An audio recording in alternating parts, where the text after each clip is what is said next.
shit, here we go. The lich. Heave ho, to wicked witch stones we throw. We heave ho, we heave ho. Ah! I don't like that it's happening.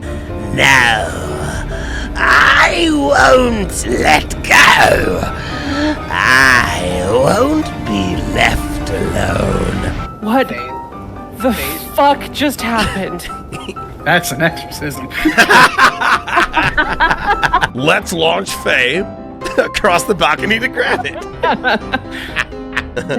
Down By the river. Ladies and gentlemen, it is time to roll initiative. There it is. All right, friends, are we ready for some dungeons and some dragons? Bada boom.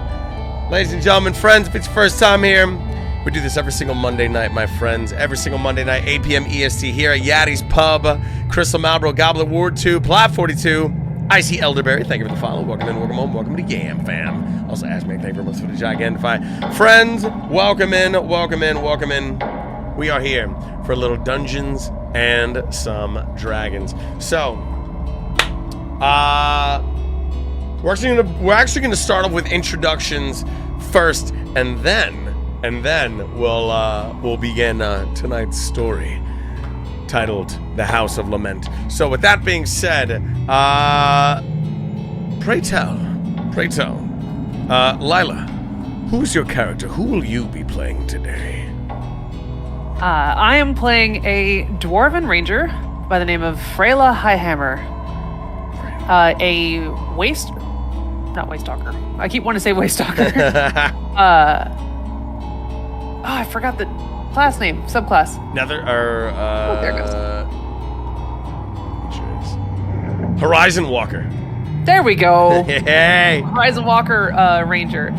So she was born into nobility, and through some mysterious happenings, wound up sucked into a different plane of existence and learned from the master that picked her up and how to walk between planes. And now she serves as a bounty hunter, stalking cross-planar entities. Perfect for tonight's setting. I love it. She is not of this world. I love it. Oh my god. I love it. All right. Perfect. Zeri. Didn't just make all that up. I love that so much. Zeri, pray tell, who is your character? Who will you be playing today? What is their story? Tonight I'll be playing a dwarf fighter, Eldritch Knight. His name is Roran Vulcaniron, and he is quite similar to your dwarf. He is from another universe. He was actually cursed by an outer god to basically travel to other universes every time he dies. Ooh. That is gnarly. That is absolutely gnarly. I love that so much. I love it so much. And last but certainly not least, Emil, who is your character? Who will you be playing? What is their story? Well, it's a bit out of my element, class-wise, but my character's name is Frivira, or Fryra, whatever's easiest, doesn't matter. She is a halfling druid with a sage subclass. So very much whimsy, very in tune with her familiar, which actually is not a deer. I should have thought about that. Her familiar is actually a coral. It's like a cat. I love that. Her whole shtick is she's a vagabond traveler who left her time at a monastery due to being a sage to expand her horizons and really follow her patron in finding joy and finding the happiness in everything and really trying to have a positive outlook. Unfortunately, she has found herself on very, very hard times. So instead of following her heart, she's now having to follow a much deeper and more macabre side of herself. Ooh. Love it. I love it. Hell yeah. Hell yeah. Well, with that being said, ladies and gentlemen, welcome to tonight's story, titled The House of Lament. I raised the microphone volume as much as I can. All right, here we go. So, with that being said, welcome, friends, to tonight's story, titled The House of Lament. The three of you find yourselves huddled in a horse-drawn carriage, its wheels creaking along a lonely forest road. The sky above is thick with mist, a pale, sickly moon barely piercing through. The air smells of damp earth and old wood, and you don't quite remember how you got here. One moment, you were traveling separately, and the next, a strange invitation found its way into your hands.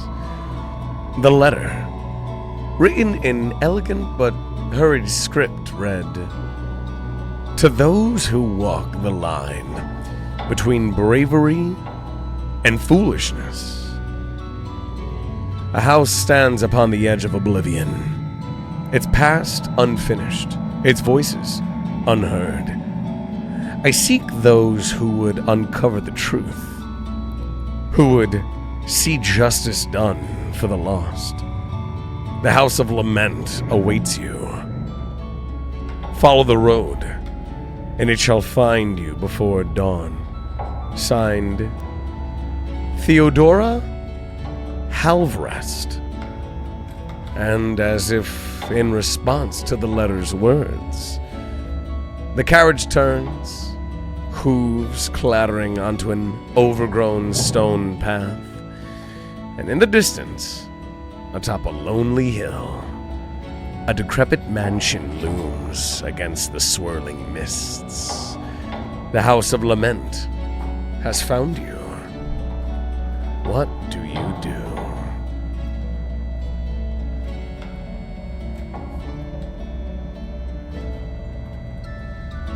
Corella snaps to out of like the stupor that she'd kind of been in this entire time, finds herself standing there and just kind of slowly cranes her head looking around. What the hell?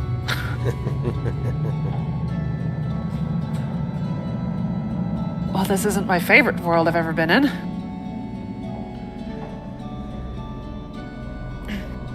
Roran was just finishing off sharpening his battle axe, Susan.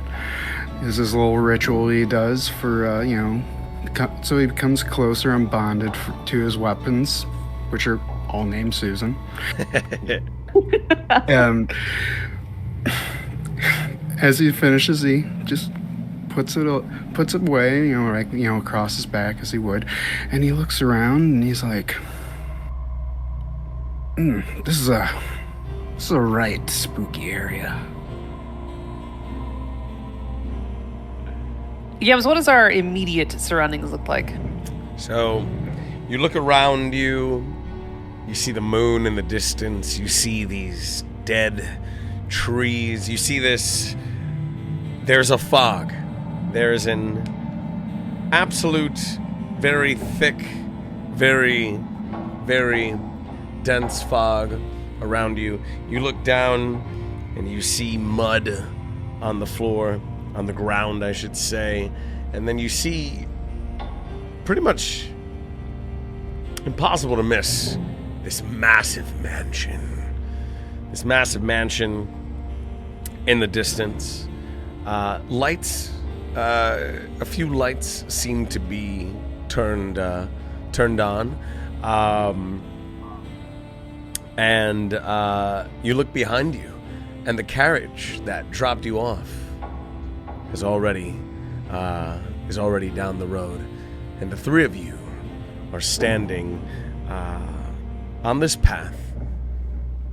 You look to the left, you look to the right. Thick fog obscuring your vision. And the only visible path that you see is a walkway leading up to this mansion. Frivera is going to really just take in the surroundings, really, it's gonna squint, even if that's even gonna help this thick fog is, trying to squint through it. Yeah, hit me with your best perception check, please, as we try to get a lay of the land and see just what exactly we see. Where do you find the dice?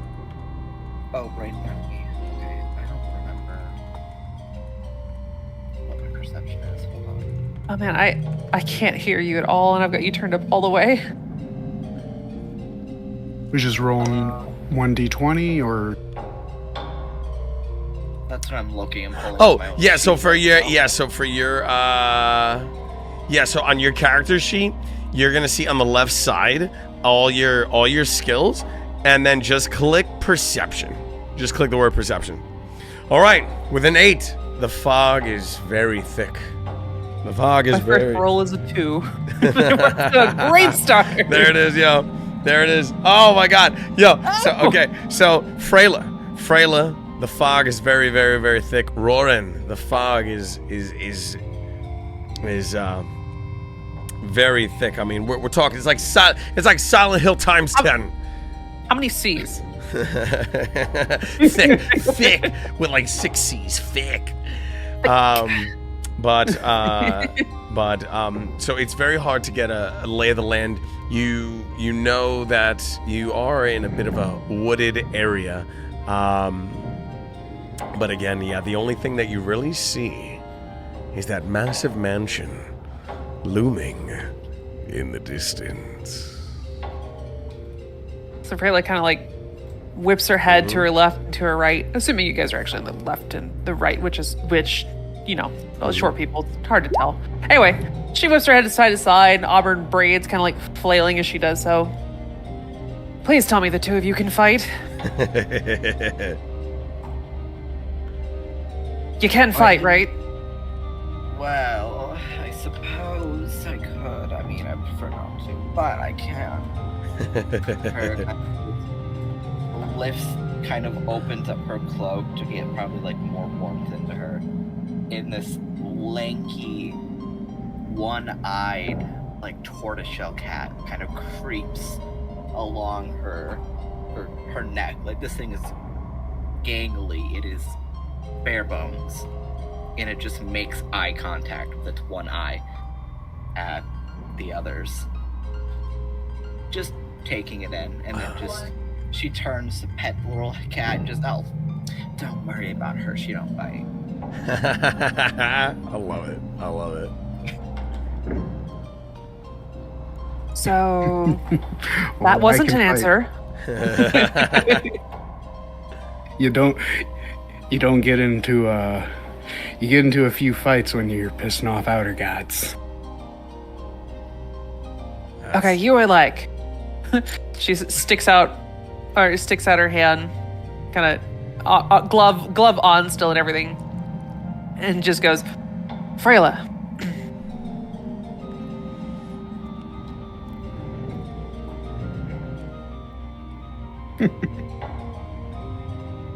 And is left totally hanging. There it is. Just slowly brings her hand back. Got it. Oh, yes. My name's Roarin. Roar? The axe is Susan. Roarin. Like, Roarin. the axe is Susan.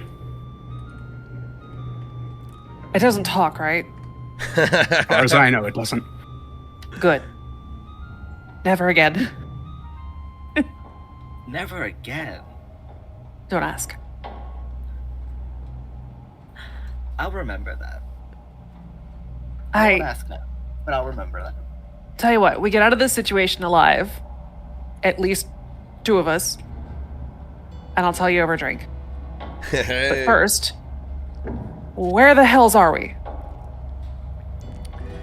As if by fate, as you say, where the hells are we? The paper, the letter, I should say, that you had received, a heavy wind comes in, rolls in, and you feel it brush against the 3 of your faces. And the letter that you had received actually falls out of your knapsack. And you glance down at this letter, and you all recognize it because each of you are carrying this same letter signed by Theodora Halvrest. And I'll read the letter again. It says, "To those who walk the line between bravery and foolishness, a house stands upon the edge of oblivion, its past unfinished, its voices unheard. I seek those who would uncover the truth, who would see justice done for the lost. The House of Lament awaits you. Follow the road, and it shall find you before dawn." And it's signed by Theodora Halvrest. And you all recognize this paper as it falls out of your knapsack, Lila. Or should I say, Freyla. Well, as chat demands, I cast Fireball. Everything dies. The house engulfs in Fireball in a flames. small room. No, so she just finds the paper in her hand already. She didn't take it out of her pack. It's just there. Yeah. And stares at it for a second, then looks to the other 2 and sees their equal papers and goes, "Fool or brave?" Pointing to each of them. Which is which? She looks back at the road behind her. I think we're all fools now. I think we don't have a choice. Sometimes they're one and the same. But we're in this deep. The mud's only up to the ankles. She kind of just lifts her boots up and shakes off a bit of the mud and puts it back down. All of her armor just kind of jingles. It's a big sloppy mess. Yeah, it's a very wet. It's a very very very wet atmosphere. It's the dew is on the has mixed in with the mud. So yeah, it's a big sloppy mess. Faye is going to not push herself in front of everyone else, but kind of take a good couple strides ahead of the group, turns to them and go, "Why are we waiting here? There's an obvious reason. If you can read, we need to keep going forward. We're not going to find anything by standing here and picking our own noses. Let's go." I love it. Hey, I don't know about you, but fog gets me all congested sometimes. What kind of fog are you around? The fun type. Freyla lets the halfling get a few steps ahead and starts to follow behind, looks to Roar and goes, "So, I think that makes us the fools, and her the brave one," with like a jerk of her thumb over her shoulder. I love it. I love it. I love it. I love it. And that will bring us to our map. And let's see if I do this correctly. Control V. Bam! There it is. All right. Perfect. All right. Let me see. Holy dark. All right. Yeah, it is hella dark. Let's see. Hang on. It is hella hella dark. Let's see. Unless we're watching your screen. There it is. No, it's hella dark. It's hella dark. It is hella dark. You do have vision. Let me see. And Hey, yo, I got dark vision. there it is. Yeah, let's Actually, go. all of us do because everybody has dark vision except for humans. Let's go. And Or let's go humans. ahead. Ooh, there we go. Daylight mode. And bring down the brightness a little bit. Save settings. All right. And let's see. Let's see now what y'all see. Okay, cool. Very, very, very, very nice. All right. Let's zoom in. Also, let's also do a little bit of this. All right, hang on. Okay, that's There cool it as is. hell. Yeah. Just the way the shadows play when you. That's so cool. I love dynamic I love lighting. that. I love so that. much. I love dynamic Ooh. lighting so much, yo. There it is.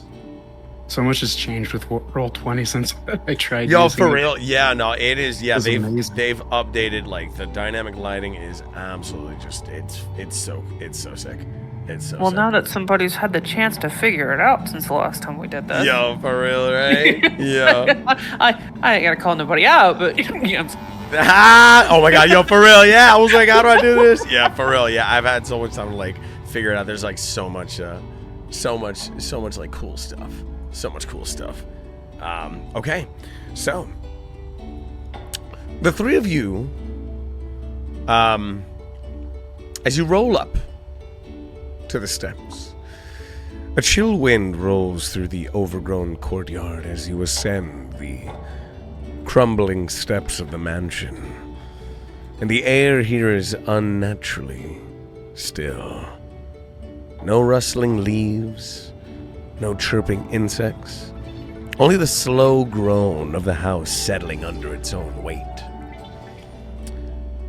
And the towering double doors, warped with age, bear a tarnished brass knocker shaped like a raven with outstretched wings. And as you approach, the door creaks open on its own, revealing a dimly lit foyer beyond. The scent of mildew and dust clings in the air, mingling with something else. The faintest hint of decay.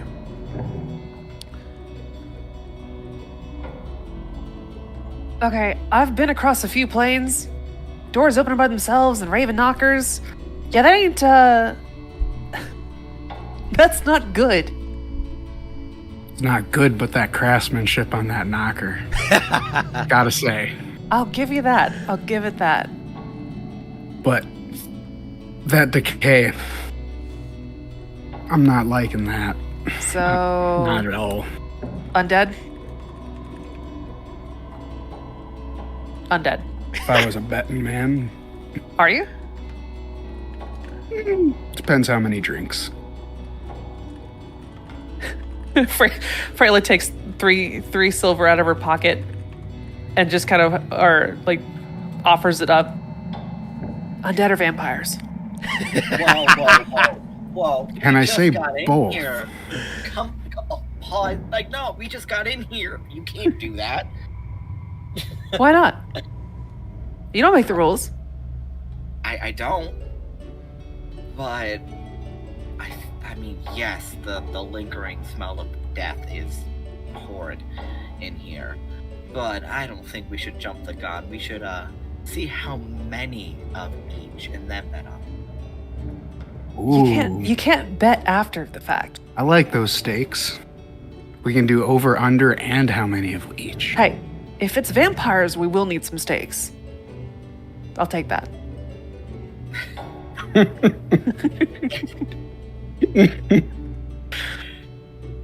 I am Okay. far from a betting person, but I mean, I'm down. All jokes aside, earlier question, whether or not you two can fight. Obviously you can fight. What do you do? Oh, after I got to this, wherever this is, this plane, I was a fighter. I kind of had these fancy powers after I got here. Kind of Hey. eldritchy. another traveler of the plains. She looks over to the halfling. So are you from here, or? I'm like regionally? No. Like the two of you, I ain't got a hair. I don't got a lick of what you're talking about. So, no. From here. Got it. Local. Yes. Yeah. So what do you do? I don't have the big clunky stuff like Susan and them do.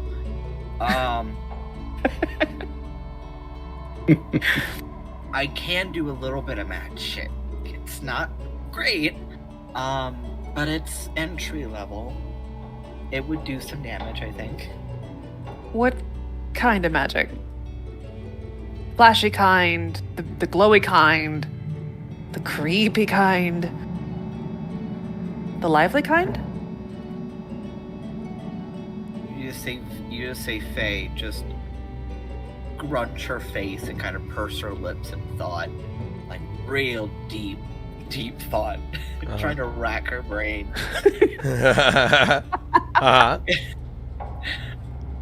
And then just the slight, like, stretched out drawl, just, I think the flashy kind?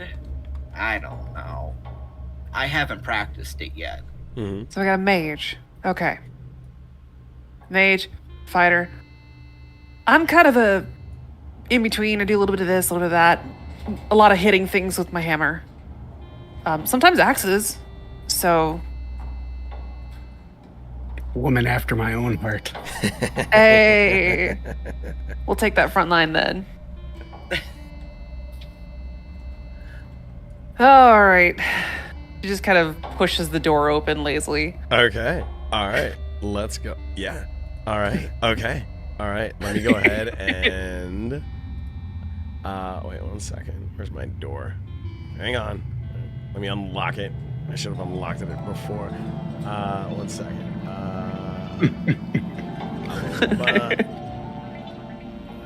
The necromancer's forgetting things. There it is. The necromancer, vampire lord, zombie king. Take your bets. Talk about a family reunion. Take your bets. All right, let's see. All right, here we go. We're just gonna. There you go. Okay. Perfect. Let me see if you can see. Okay, cool. Can you move your characters? Do you have survey movement? says yes. Okay, cool. Okay. All right. So yeah, so we're going. So you're right there, right? Can all of you see where I'm pinging? Is there like, yeah, you have The like blue. Yeah, like Yes. the blue lake ping. Yeah. Yeah, the little blue Perfect. echo. Okay. All right. Yeah. So yeah, go ahead and move your characters where you would like to go. May I make a perception check? Hell yeah! Make a Search for perception. Hell yeah! Search for traps. Show. Yeah. Ooh. There it is. Okay, with a 24. So we're looking in here. Yeah. Okay. All Well, right. just in the in the vicinity. immediate area. So we see. with the 24, you see again. Yeah. Just this very elaborate design. This very elaborate construction of this old and decrepit house. Even though it's seen its fair share of like decay, you can definitely deduce that in another time, years ago, that this was an absolute marvel. You see elaborate tapestry on the outside. As you peer into like the windows, you see just like beautiful tapestry from the curtains, and you see hard wooden floors, spiral staircases. You see candelabras, some of them actually lit, but also you also see you look down and you see that there has been some movement. You do see footsteps, and they look to be humanoid. going Which in and way out to of the be? house. Inside here. Okay. Mm-hmm. So Freyla just takes a few steps in, stops, realizes she's an idiot for not checking for traps. And no Takes a traps. second or two to look around, Yeah. and then Mhm. sees the footsteps and goes, so the people that were here before us went that way, pointing towards the door to the left. Mhm. So do we follow in the footsteps of the people who came before, who are obviously dead because we don't hear or see them? Or do we go the other way? And she points to the right to like the little corridor over there.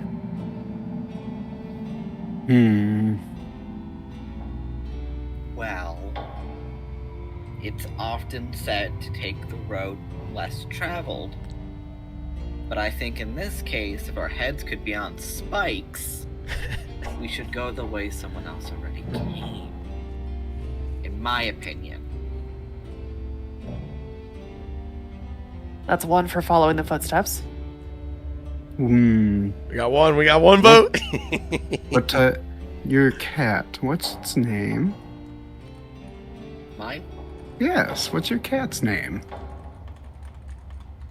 I don't like the way you said that. You said that a little weird. But... Ooh. Well, its government name is Lazarus. But I call her Lizzie. Well, That is a name for a cat. that's a very good cat's name. I would say you have a little bit more of a connection with her, so let's not risk Lizzie. I'm gonna use Find Familiar, and I'm gonna summon a Fey Familiar that looks like a spider. I love it. And I think what we should do is this spider familiar that's also a Fey. Let's send that into the other room to scout ahead a little bit. Okay. What other room? Where are we going? So the footsteps, but we're gonna have the spider follow the footsteps. To where I'm picking right there. Okay. Okay. Yes. Okay. And as long as it's within 100 feet, I should be able to see through the familiar's eyes to kind of use the scout to see if there's any danger or such ahead. Roarin, first, fight her with a familiar. Second, I like where your head's at. I love it. Okay. All right. Okay. So.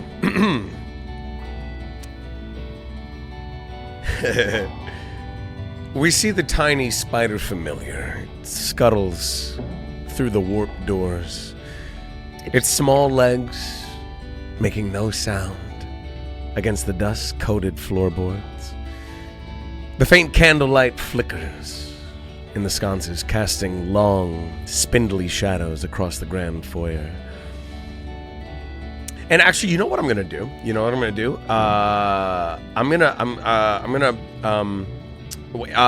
Was it Roran that? Wait, Roran summoned it, right? Mm-hmm. Roran, I'm gonna put you here so that you can see what your spider sees, but your character is outside with everybody. That works. That's perfect. Okay, all right. So, the centerpiece of the room is a bronze statue, an antlered eagle perched atop a marble pedestal. The intricate details are worn with age.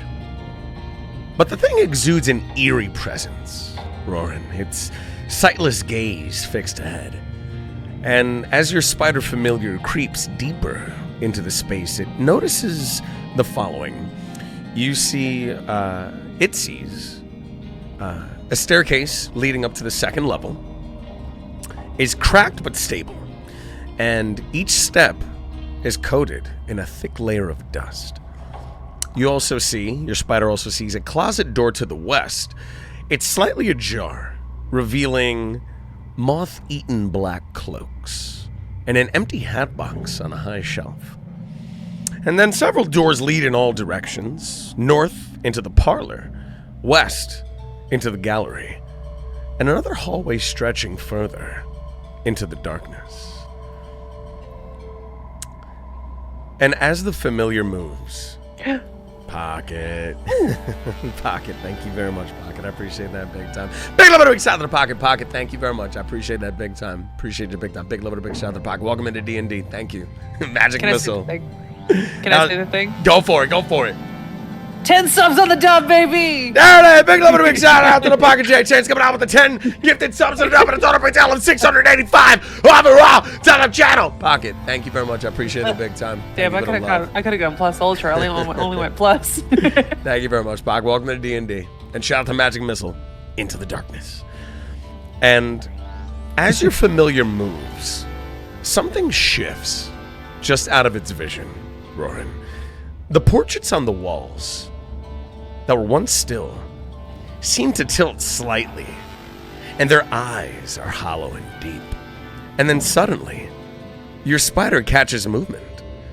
A shadow slithers across the ceiling, and then vanishing into the darkness near the staircase. And then your spider hears something. A faint voice, barely more than a whisper, seems to drift from the bronze statue in the center of the room.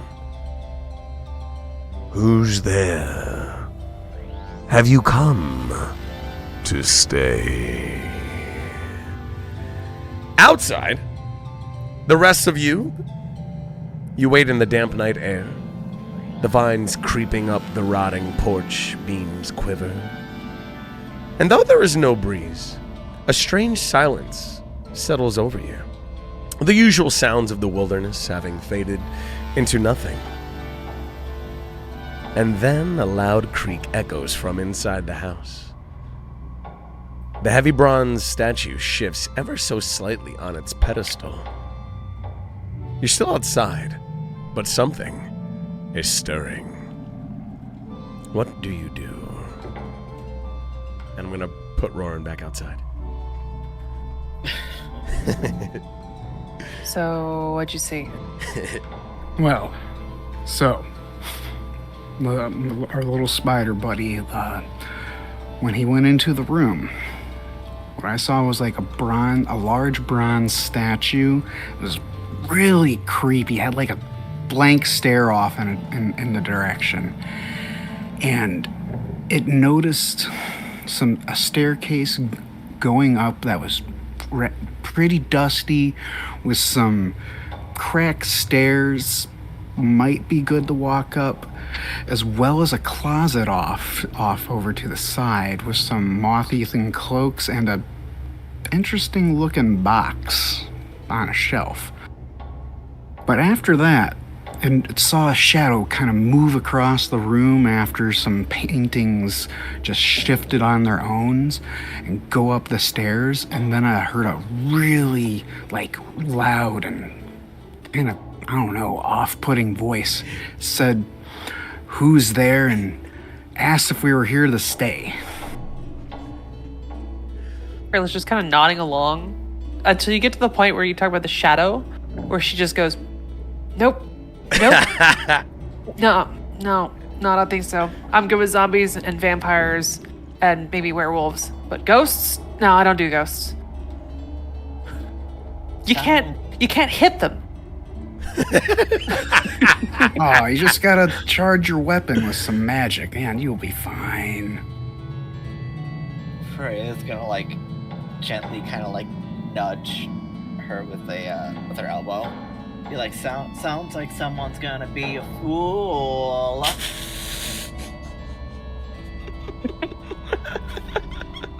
You just immediately get an elbow right back, only this one's kind of chunky. Sounds like someone was first to yelp. Yeah. Typical halfling behavior. You take an elbow in your ribs and you tell me you wasn't hurt. I did, and it didn't.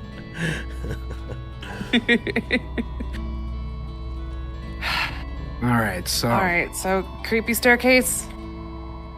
I think we should check out that closet. I mean, there could be something useful in there. What about the other corridor? That's obviously not the way that the thing wants us to go. Didn't send their little spider up that way, but I mean, I don't necessarily think we should split up. What do you two think? I wasn't suggesting we split up. Freyra kind of looks around, like does a full 360 like turn around with her body, and then pauses, kind of contemplating like everything. She's like, "Are we not even worried about trap? I mean, from what he was saying, there's some weird statues making some weird noise, and we don't know what's down that other one. So maybe we should check for traps." Already done. There are no traps. Well, not There here. are no Not in traps. this room. Not in this room. Already done. Was it not the first thing you check? Have you never been dungeoning before? Like, there's always traps in the first room. Always. The second room's clear. But the third one, that's the one you gotta watch out for. We don't teach that from where I'm from.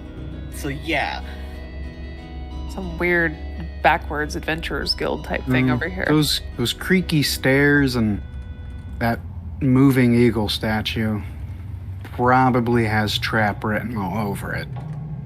She immediately just cranes her neck to Roran and grins. You want to go hit it with our hammers? I mean, let's not jump right to property damage. Okay, it already is talking to us. Let's not ruin anything else. I'm all for checking out some fine craftsmanship, so I'm all for it. Fine. Let's follow the way the thing wants us to go, where the footsteps and the statues, and just walk right into the traps. She just kind of takes off and goes that way and stops short of the door and checks for traps. Go ahead and hit me with your best. Yeah.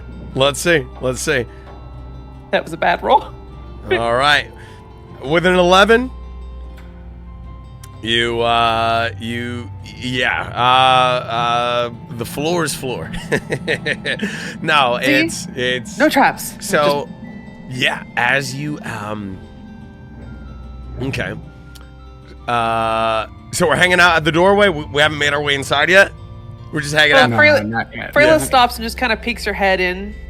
Seems kind of satisfied that there's no traps. Looks back there and goes, "See? No traps. Second room never has traps." And walks right in. Full confidence. There it is. Okay. All right. Do the other two follow as well? Roran and Favira. May as well. I'm gonna follow in. Cool. I'm gonna do it really carefully, though. Okay. Right there. Perfect. Favira.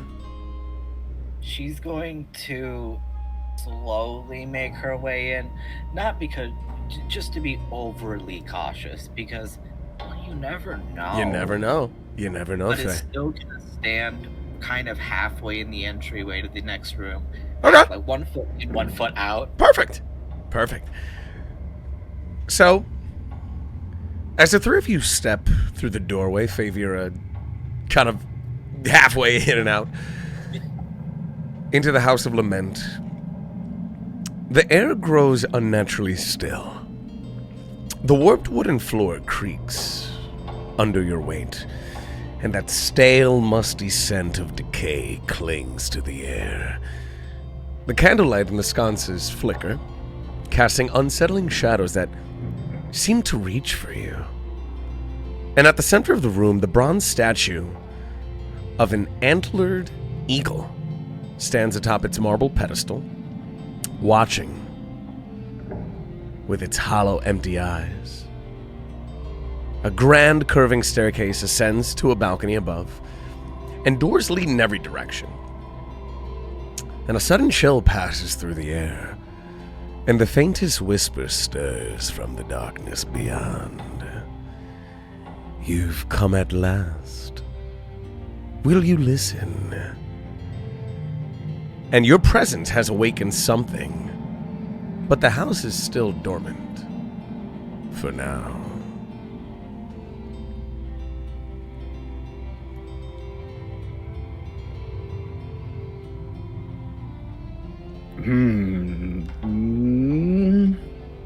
Where did that voice come from?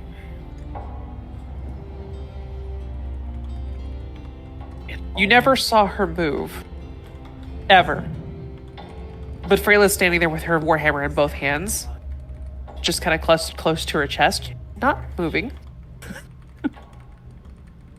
I love it. It's less of where did it come from, more like where didn't it come from. It sounded like it was all around us, no matter where we looked.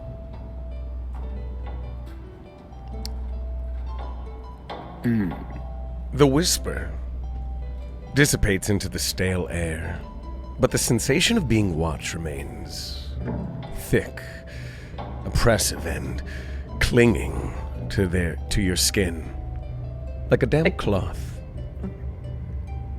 And the silence that follows it's too long, it's too deliberate. Almost a mocking creak answers from above. The kind of sound wood makes when someone is standing just out of sight on the balcony above. But you look and you see that the staircase is empty. And then, from behind you, near that, or should I say in front of you, near the bronze eagle statue, comes a slow scraping sound like stone against stone. And the statue's head, though cracked and unmoving, seems to have tilted ever so slightly toward Freyla. Its antlers cast long, claw-like shadows against the walls. And who gripped the? Was it Roran? You gripped your warhammer?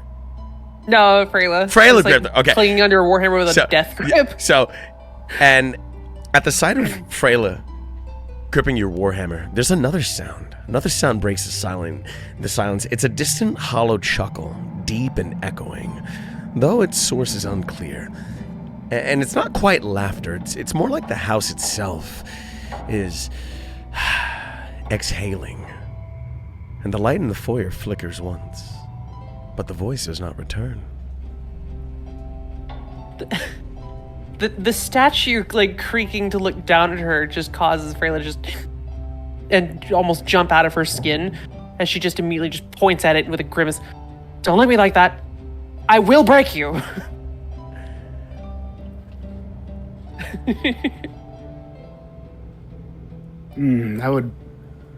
We could take that and we could craft that into, I could pound that into a nice enchanted item for us. Whatever it's making it do that. Are you sure? Just isn't the house settling weird and it's fallen off the wall? There's just sudden spark. Wait. That's it. The house.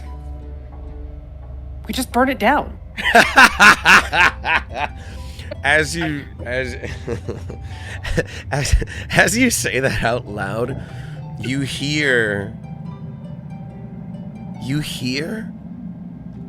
what can only be the sound of like a very deep, and the source is unclear, but you hear this. You hear this, Freyla. You just hear like a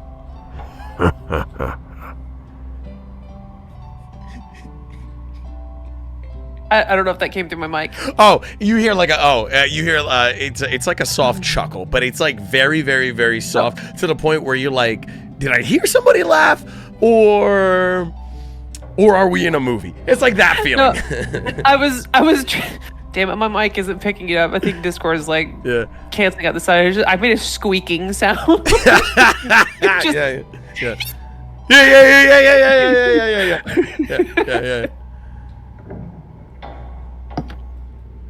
Roran just starts laughing along with it, and like,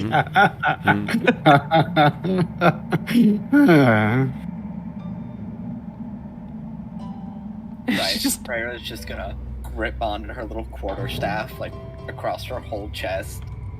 like all bundled up, like she could just explode out of fear. And it's just like, no, Freyla immediately just walks over and grabs the halfling's like cloak and pulls her in. You're the one that wanted to come here to get this done. They call you half-foots in some realms. You don't get to be 1 foot in, 1 foot out, half-foot. Get in here. Hey, We're all in you this. Say that. As she's being like drugged by the cape back in, like into the room with everyone else. She's kicking her feet and everything. She's like, no. I love it. I love it. I Okay, love it. Now we're all in the creepy haunted room. Yeah. Yeah. In this creepy haunted house. We're burning it down, right? No. I mean, that's one way to do an exorcism. Oh. Purification by fire. So Anybody bring holy water? So Roran, you said exorcism and holy water, right? Yeah. Okay, Roran, as you mention the word exorcism, as the unease in the foyer lingers, the investigators who had remained just inside the parlor, they poke their heads out. And I'm going to open up this door real quick. And I should have a token. I could have, wait, 1 second. I should have a token. Give me 1 second for the investigators. Unless, I think we're probably just have the theater of mind. I could have sworn I had a token for them. Token page, investigators, where are my investigators at? Am I the only one that heard the Halo theme and the ba-ba-ba-ba that Yams was making? There it is. All right. I could have sworn I put their token there, but oh well. We'll theater of mind it. Okay, so they poke their heads out, and you see these two people, and they say, I assume you've noticed it too. One of them says, their voice is very calm but weary. The house is stirring. We've been preparing to conduct a seance to make contact. Perhaps now is the time. And with that, they usher you into the parlor. They're like beckoning you. They're like doing like the beckoning thing. You see two investigators. One of them, so as you take a look at these guys that are like beckoning you, one of them has like a swirly mustache. You know, he's got like the bowler cap on. He's got a pipe. He's smoking a pipe. You know, he's a very tall fella, tall, slender, salt and pepper hair. He's got like a brown coat on, like those brown like overcoats on, and his other investigator friend near him, it's like Abbott and Costello. You know, he's a very stout fella. He's a very stout fellow, rosy cheeks. But they're both wearing you can see that these are people that are definitely of the law or some form of order. You know, you can see that they have like badges on, you know. They're wearing badges. Badges. badges. But yeah, they beckon. They're like standing in this hallway right here, and they're like beckoning you toward the parlor. I just kind of glance side to side. Mm-hmm. You see those two, right? Like, Yep. They look mighty official too. They got some badges, fancy little hats, and a mustache. he's got that classic human mustache. Thin and frail. They've got to be real. Friar's gonna lean over to the two of them, like right between the two, just, you know that they can fake that kind of thing, right? We have no way of telling that they're official, right? And they see you. They see you like actually one of them walks up to you. He's like, "Oh, well, my manners. Let me introduce myself. My name is Irving Zisman, and this is my friend Constable. I need a name. Constable Cian, and well, we're here to investigate this old decrepit house. We are very much real, and he kind of twirls his mustache, and this mustache, I will have you know, requires so much mustache wax. It takes almost an hour just to get it look this magnificent. But alas, we're here because we need a few more people to help conduct a seance. I'm pretty sure that you were brought here the same reason why we were. Did you also receive a letter as well? Let's just go ahead. I got this letter and just kind of takes it out of his pouch and just kind of just holds it in his hand, doesn't open or anything. Just I was like, yeah, we got it. Did it have the same seal on it too? And he pulls out his letter, and the constable pulls out his letter as well. His other friend, his other investigator, pulls out his letter as well, and that is when you all see that it is the same letter, written word for word, also signed by the same name, Theodora. Okay, I believe you. About your mustache. She points to the constable. His name sounds like you made it up on the spot, though. But fine. Warren starts walking towards there, and he's kind of stroking one of the braids of his beard. He's like, I know the problems with proper facial hair care. He just kind of strolls over. He signals the spider familiar that's still in the room to go and check out the closet while they go into the room to do the seance. Okay, all right. I guess we follow him in. Okay, all right. This might be a reach, and I'm okay with that. Hit me. Can I do a investigation check on the badges? Yeah, Ooh. hit me with yeah. Hit me with your Ooh. best investigation check. Absolutely. Apply them skills. There it is. Intelligence. Where's my dice? Is it just a D20? Oh, so if you go to your character sheet, like Yams mentioned earlier, you can literally just click on the word, and it'll roll for you in chat. Yeah, click on investigation, and then it'll roll it. Where? Okay, hold on, I'm looking. I think the skills and tools thing right next to combat. Oh wow. Okay, hold on. Yeah, it's all the way on the left side of the character sheet, underneath your character, your portrait, and then you'll see all the skills, and then just click investigation. And just click that once, and then it'll roll it.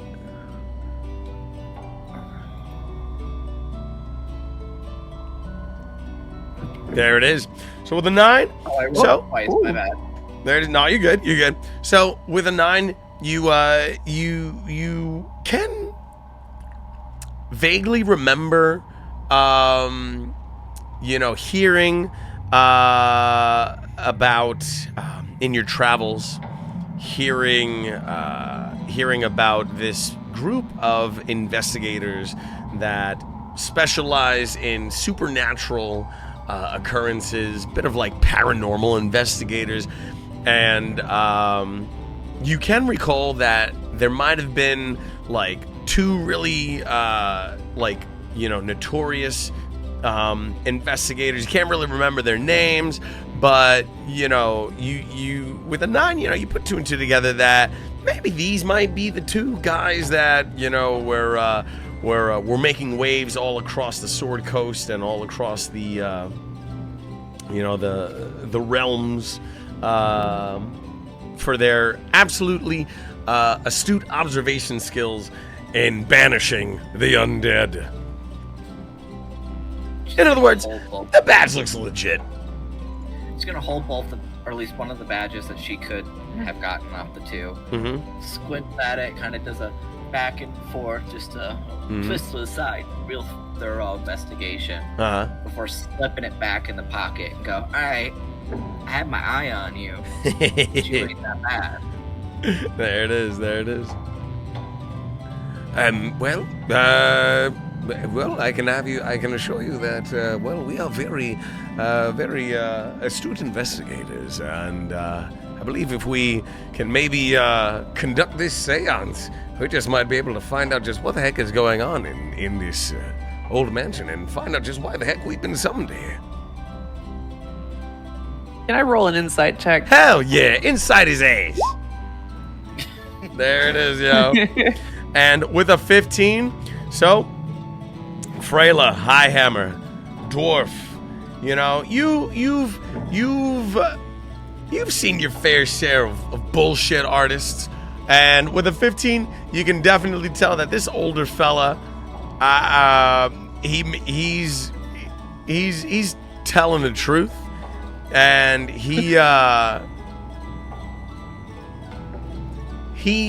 can sense that this man has no ill will in his heart at all.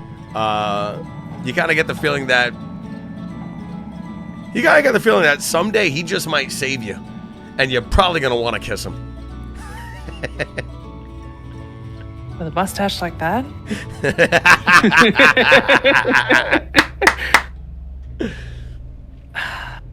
She just kind of sighs and pulls a flask out from under her cloak and takes a swig of it.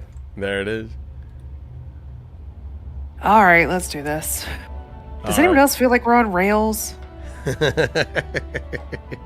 Oh, speaking of flasks, Carly. There it is. Has beer? There it is. Has beer? Beer. Oh, I know. And what's beer? I'm not allowed to drink anymore. Shout out to water. And with that, they usher you into the parlor. And the dim candlelit, throwing jagged, shifting shadows along the walls. A heavy ornate spirit board sits in the center of a round table, waiting. The air is uncomfortably still, as if the house itself is holding its breath. And one of the investigators gestures for you to sit, for the three of you to sit. And he says, if we are to understand what lingers here, we must invite it to speak. And then they place their fingers lightly on the planchet, the you know what a planchet is, right? The Ouija board thing. Okay, cool. Okay, I know. There it is, yeah. Totally. The little like window thing, yeah. The little window thing where you look at like the letters and everything. And we've seen Stranger Things, right? yeah. And they place their fingers lightly on the planchet, waiting for the others to do the same. And he says, "Well, if we had to speak, then I guess we're all gonna have to do this." And so they have their hands on it, and they're kind of just like waiting. What do you do?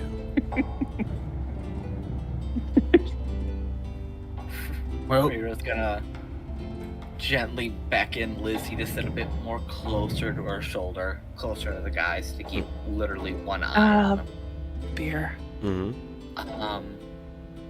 And she's just gonna quietly just I was told not to mess with these kind of things when I was in the monastery. Okay. I will not touch them again. So you two, have a ball, have fun, go play toys. Like, I can't do this. Rayla just immediately cuts her off, grabs her by the wrist, and just marches her to the table. No. We're in this together. You didn't want to burn down the house. You wanted to come in here. We're doing this together. And she just, I'll strength check you. Yo, do you want to contest it?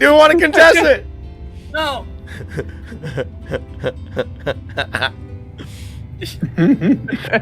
Rora just laughs out loud at the sight.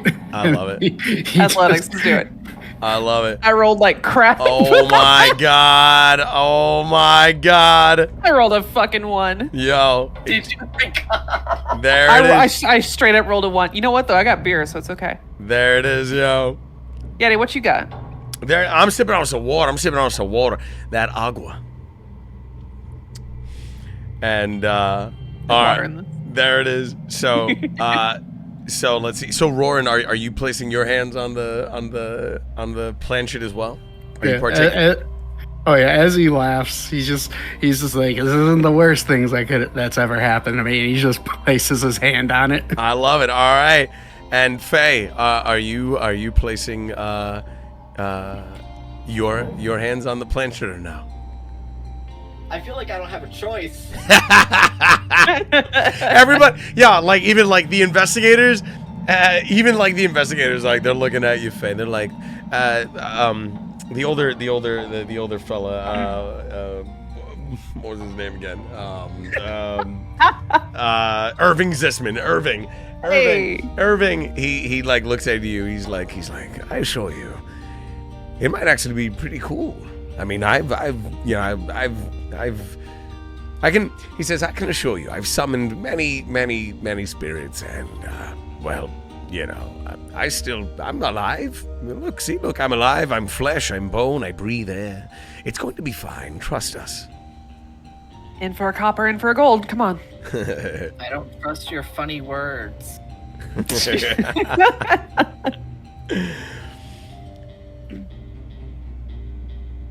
As Sue,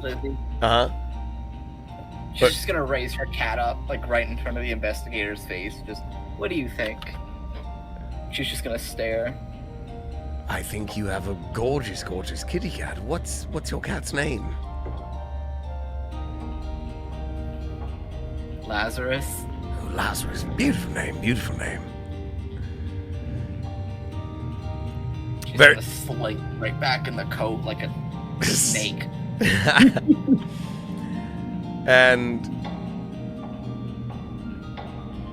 as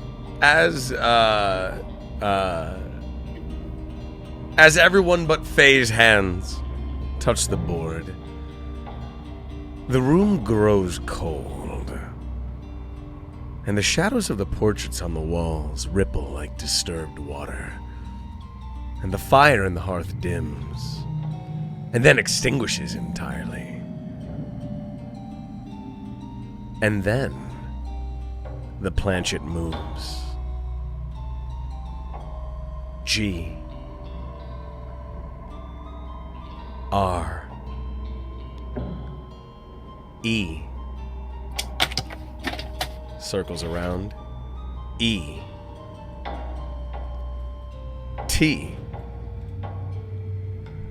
I N G S. The seance has begun. What do you do?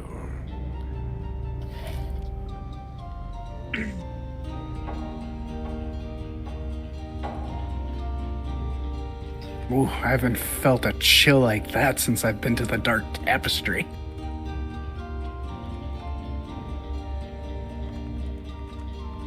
So the fire going out was bad, right? Oh, I can assure you, I feel like that that's was never bad. happened before. That's never happened before. You said you've summoned spirits before. I don't like... What What do you mean that hasn't happened before? I've summoned spirits, but I've never seen a fireplace, a hearth, hearth ever extinguish itself? Freya's just gonna stay like as far like literally back to the wall and just see, that's some weird shit. No, that's not supposed to happen. Like she's going red in the face from yelling. Freya looks over to Great. Freya looks over to Roran and goes, "Hey, don't they usually pick off the strays first?" Not all the time. Or sometimes the people are fools enough to touch a enchanted object. Hold It can up. go either way. Shout out to Clade for playing the Ocarina of Time. Let's go. Irving speaks up. He says, who are we speaking to? And the planchette pauses, and then it moves. And it moves over to the letter T, the letter H, the letter E, the letter O, the letter D, the letter O, the letter R, and the letter A. Theodora. Oh. The same name that sent you the letter. All three of you, or should I say all five of you, with the two investigators. Theodora Halvrest. The long dead lady of the house. We got a letter from a ghost. It's not the weirdest thing. And what's the weirdest thing? She just cranes her head to look back at the halfling still stuck in the corner. You chose to follow a letter from a dead woman. That's kind of weird. You get the wickedest, just mouth upturned scowl you've ever seen on a dwarven face. She just glares at you in this just ugly grimace. I love it. She just has this big beaming, like, just faced grin, just ee ee. The candles flicker violently, and for the briefest of moments, a translucent figure appears in the reflection of the large mirror right above the fireplace. It's a graceful woman in a veiled hat, and she does not turn, does not acknowledge you, but her presence is unmistakable. A soft, disembodied whisper echoes through the room, layered and distant, as if spoken from behind a heavy curtain. Trespassers or saviors? And then the planchette moves again. And then I'll give inspiration to whoever writes down these letters. The planchette moves again. S E E K T T H E W I T C H S T O N E.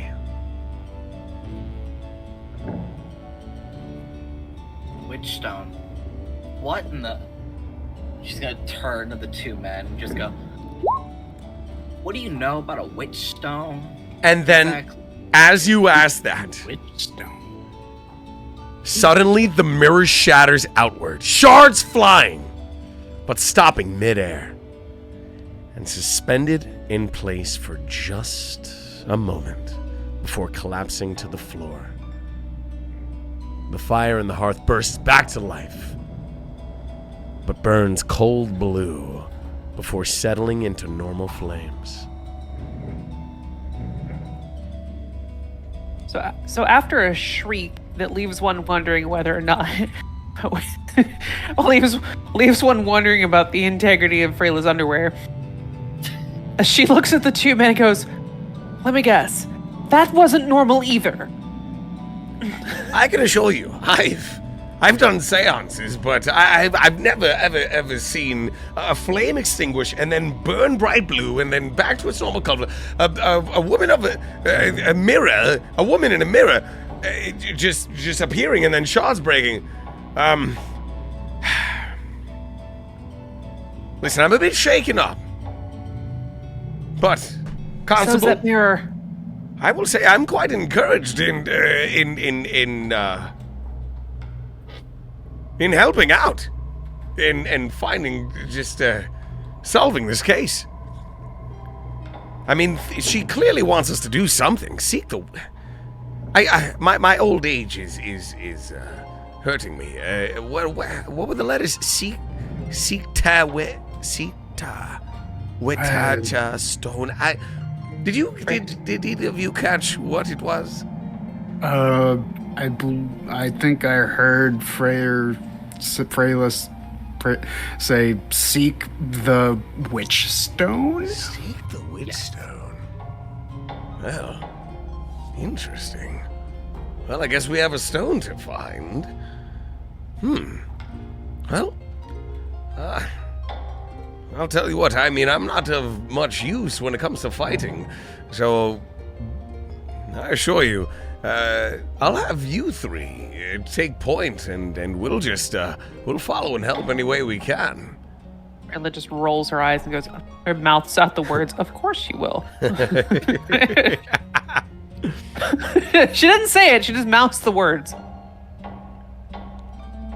Well, Roran laughs. He slaps the table.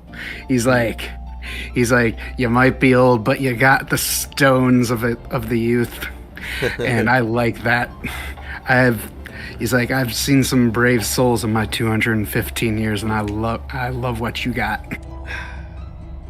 Well, Stones. I suggest that you seek out this witch stone, and I guess we'll have to conduct another seance afterwards, after we get this witch stone. I think one's enough. I think one's enough. Okay, we have enough for now. But thank you for your offer. He tips his hat. Freyla just turns around again. "You're touching the pointy thing on the next one."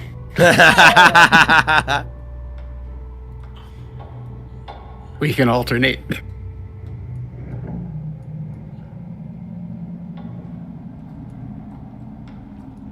Okay. Yeah. So So does anyone know what a witch stone actually looks like? Like, I've heard of a dragon stone before, but not a witch stone. I mean, I've worked with lots of stones. Would I be Well, able to do a yeah. history? Yeah? You want to do a history check on the witch stone? Ooh, Yeah, I mean, why not? go for it. Let's see. Do it. Neither of us are from this plane, so we'd have no There it is, clue. yeah. There it is. Let's see what we got. Let's see what we got. Wisdom saving throw. If you click skills and tools tab, it should be. You should just be able to. Intelligent. There you go. Ooh, that's more like it. That's what I like to see. Beautiful. So, Faye, this, with your 24, you are absolutely familiar. You know exactly just what the heck this is. You know that the term witchstone, it refers to old archaeological traditions. And you know that builders place these flat, protruding stones along chimneys and rooftops, believing that they provided a place for witches to rest during their nightly travels. And you also know that there's a bit of superstition that says that superstition holds that if a candle is lit on a witch stone, It can either ward off malevolent spirits or guide lost souls to rest, and some believe that these stones serve as waypoints between realms, acting as like a thin veil between the material plane and the spirit world. And with your 24, you know that this particular witch stone, situated atop the House of Lament, is deeply tied to the spirits within. Theodore's message suggests that she may have used it for rituals or attempted to contain something with its magic, and that lighting a candle there could weaken the house's malevolent forces or provoke them. You clever spud. That's a real thing. Yeah. I haven't. Sorry, I just had a moment of exacerbation. You clever fucking spud. Like, I have not thought of that in a decade at least. Like, that's a real thing. Yeah, it is. It is. Okay. Yeah, it is. All right, exposition done. Faya, I'd be quiet now. Nah, you good. You good. You good. Freya's just gonna crack her knuckles and just be like, well, what did I say? I said a thing or two. Yeah. The monastery teaches you things. Like taps her temples too, just all snarky.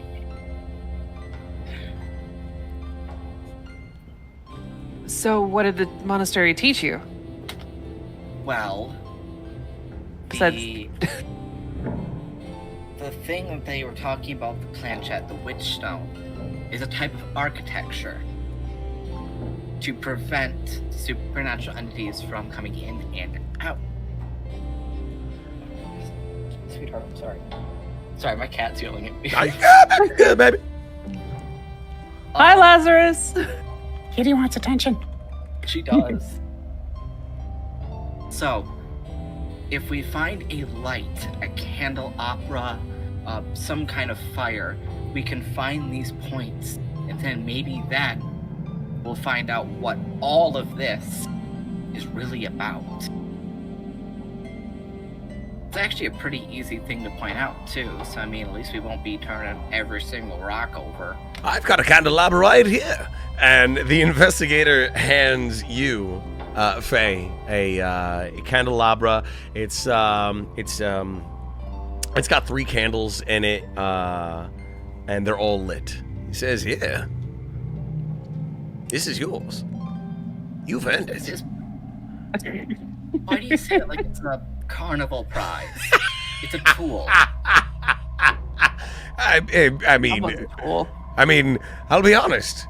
I've been doing this for years, and I had no idea what a witch stone was either. So you've definitely enlightened me.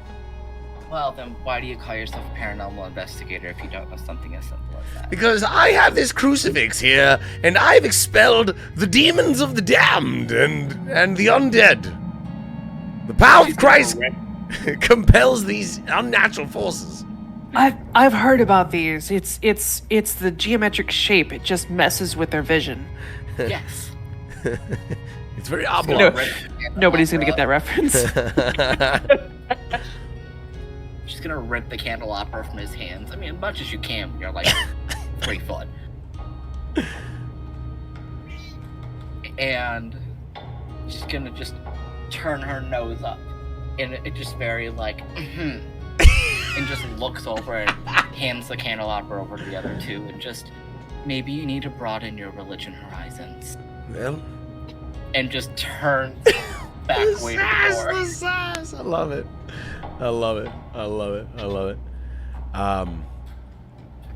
Well, we know the objective.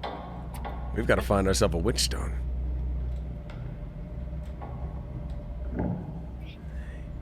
Well, you said it's at the top of the house, right, Faye? Something like that? Yes. They usually would be placed along chimneys and rooftops.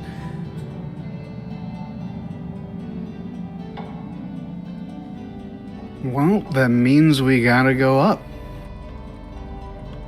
Stairs? Yeah, there's stairs out in the other room. They looked a little rickety though, but I mean, they looked like they were sturdy enough if we, probably went up carefully one at a time. We should also check out that closet. There might be something useful in there. Maybe there might be another one of the candelabras we need. Could be. To the closet then. To the closet, I suppose. Well, I did send the spider in there before with the seance, just in case. Well, perfect. You know where you're going. Lead the way. There it is. All right. So, as Roran, as we make our way back to the foyer, okay, before heading upstairs, all right, Roran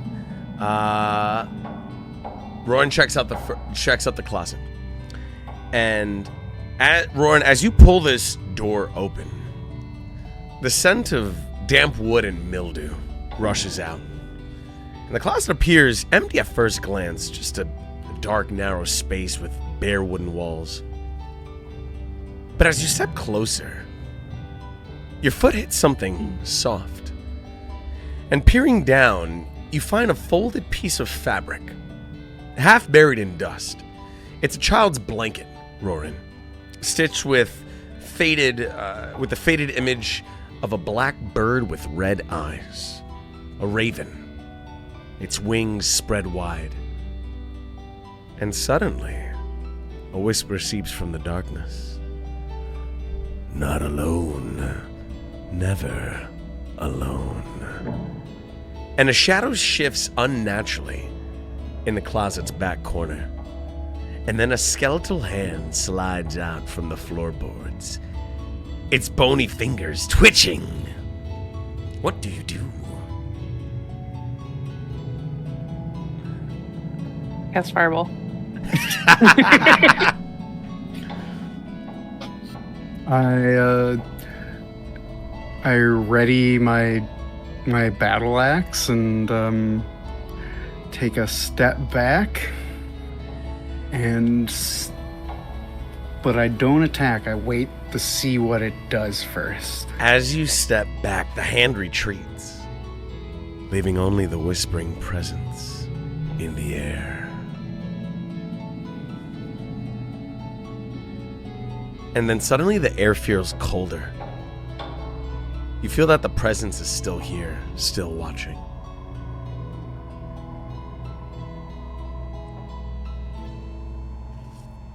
I look close around the room, and I decide to take a closer look at the blanket with the raven with the red eyes to kind of examine it. Do I do like an investigation? Yeah, sure. I mean, with like your best investigation check, or even like maybe like a history check. Up to you. Up to you. Hit me with your best shot. Do investigation. Okay. Let's see what we got, baby. Okay. All right. Decent. As you kneel down and pick up the small dust-covered blanket, Roran, the fabric feels worn, but strangely warm, as if someone only recently left it there. And the embroidered raven with red eyes stares up at you, Roran, its stitching slightly raised, almost tactile beneath your fingers. And as you turn it over, you find something stitched into the underside in delicate looping handwriting. It says, quote, "For Vastion, never be afraid of the dark, Mother." And the air suddenly grows thick and heavy, like the room itself is holding its breath. And a cold breeze stirs the fabric, despite there being no wind inside, Roran. And then, a child's voice, soft and distant, right behind you. "Mama said, but the dark is still hungry." And a shadow flickers at the closet's back wall, and then vanishes. You hear a child scream. I look back and it's just Freyla frozen.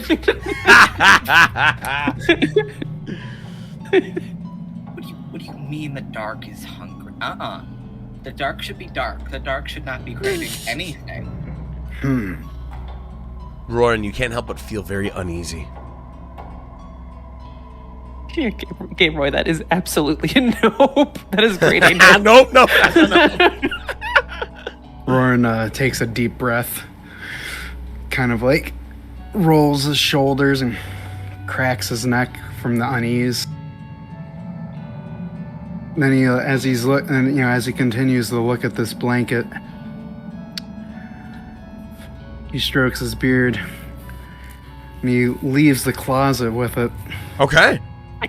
And he presents it to the group, and he explains he's like, well, I'm sure you guys just heard all that.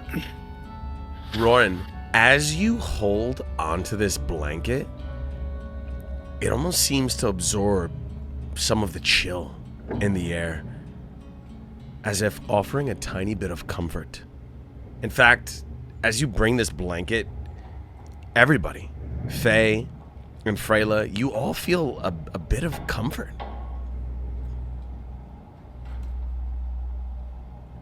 Hey, can we shout out to immersive roleplay? Because I totally heard you scratching your own beard while you were describing your character. I love that.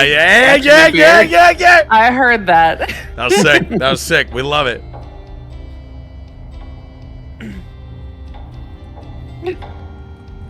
And says, like, as he enters the room and feels the warmth coming over the group, he's like, well, this has a raven just like on the door knockers that we saw when we first entered. This is probably important in some way to... I'm starting to think there are entities here. I think... Who gave you that idea? Well, the shadow and the different voices that we've been hearing.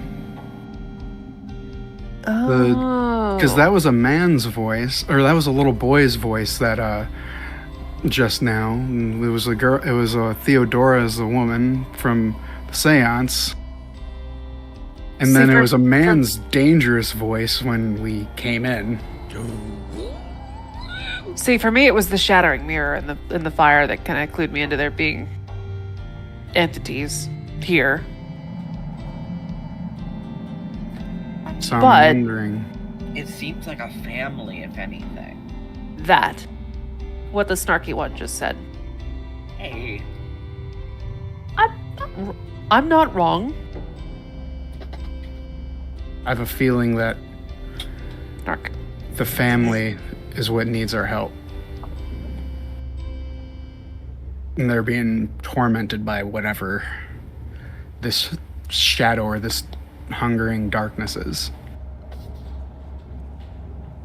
I'm starting to think they're all ghosts based on what we saw in the seance room. Which is still really weird, because how do ghosts send letters? Now she's asking the real questions.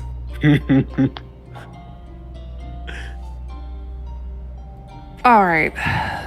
Ghosts with letters, creepy haunted house, seances, weird inspectors who are just sitting in the seance room who totally aren't going to just be skeletons later.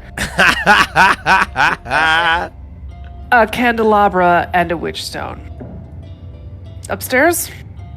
Fireplace? We gotta find a fireplace. Witch And a stone. blanket that brings comfort. Yo, Let's not forget the blanket. Can I hold the blanket? I'll take good care of it. Okay, we could take turns. Is it my turn? Oh, it's only fair. I don't know what fabric that is, and I don't want it scratching on me. It I felt gotta- pretty soft. It's a very high quality. I mean, this family is obviously rich. But Roran hands the blanket over to Freya since it's now her turn to to hold it. She kind of ties it around her neck, like a classic cloak, Yeah. and then hesitantly casts a glance up to the statue they've been standing in front of. I love it. I love it. I love it. I love it. I love it. I love it. I love it. I love it. I love it. All right. So, so we're going to take these stairs going up, and I will move you to the second floor. And bloop. Blam. And bloop. There you go. You're now on the second. Oh, there you go. There you go. Reset. All right. There you go. You're now on the second floor, ladies and gentlemen.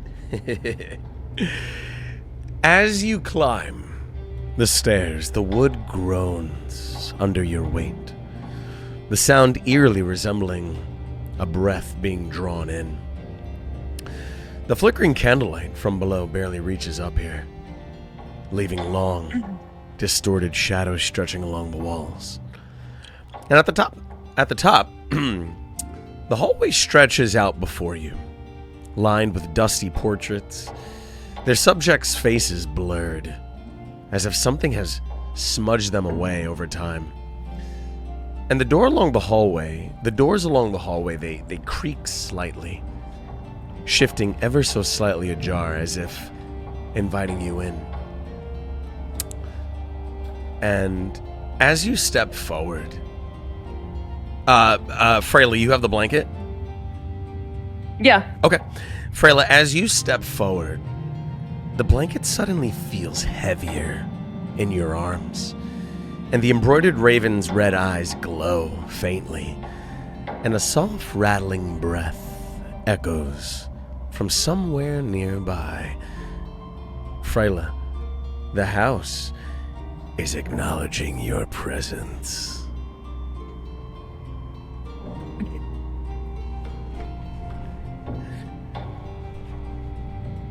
Oh, sorry, I had to laugh at Gamer over here. Down By the river. Such a good song, y'all. Let's go. Big shots to Cade. Kate over here just distracts me with some good tunes and vibes. House acknowledging houses don't do that. I mean, regular houses. This is the haunted house. Okay. Do haunted houses? Okay, haunted houses do that because it's happening. I don't like that it's happening. Well, it's a bit late to back out now. You're the one that led us here. Whoa. I just picked a road and kept going. Don't come at me. That horse-drawn carriage was dead gone before we could even think about going that direction. All right. Let's I'll move a little bit this way here. Uh-huh.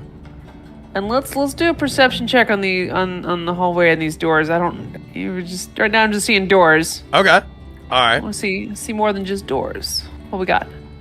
Perception says I don't see shit. I'm gonna go put my comb up now. Let's see. All right, so with a 12, 12 is decent. 12 is decent.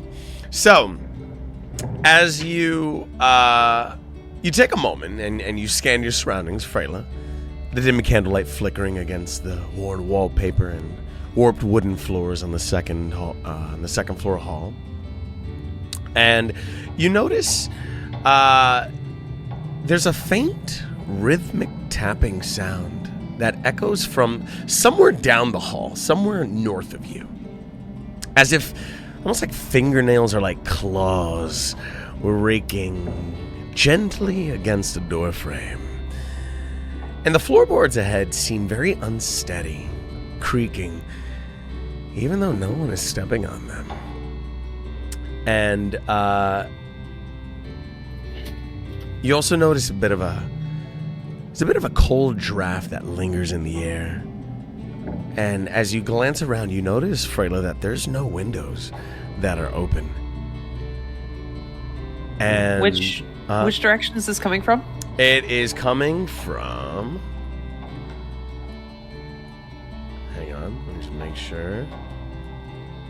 It's coming from, I'm going to ping it right here. It's like Inside. right around, inside. It's coming from right around here. So like right around the corner. Okay. Where I'm pinging. Let me see what you can see. Okay. So yeah, like, yeah. So like right around the corner.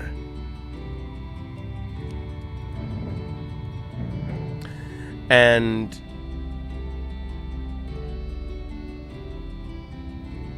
I'll give it, yeah, and you know what? You notice again, you hear that tapping. And the tapping sound, it isn't random, Freyla. You notice that it's a pattern. Because it matches the rhythm of a child's lullaby.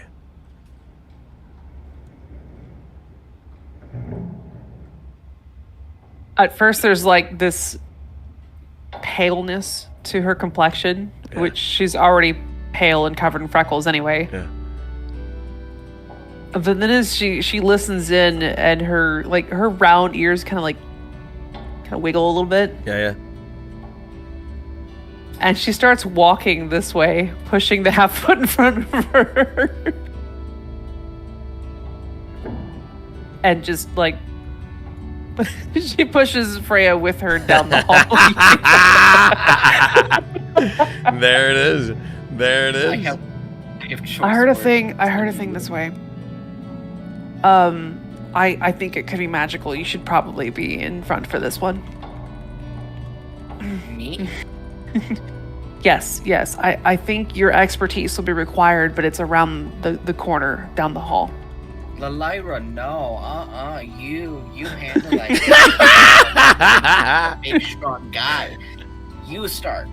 Oh, it's okay. We could just throw something at it if something comes at you. Now I could throw something at somebody. There it is. You peaked your mic so bad that we couldn't hear it, but Oh the my stream God. did. I love it. All right. Push the halfling down the hall. So we're moving down the hallway. Yeah. Guess Cool, so. cool. I don't have a choice. I love it. Can I push the halfling? It's like a pushing, kind of like a kindergartner. It's like, come Yeah, on, just kindergarten like- teacher kid. shooing Feet- students. Come on. Feet planted, but just pushing on the shoulder. Can we do that? Is that a thing? Hell yeah. Hell Let's yeah. do it. Hell yeah. All You know right. what? Yeah, why not? I'm down for anything. All right, cool. Awesome. Grab the halfling. Come here. Come here. All right. Okay. All right. So.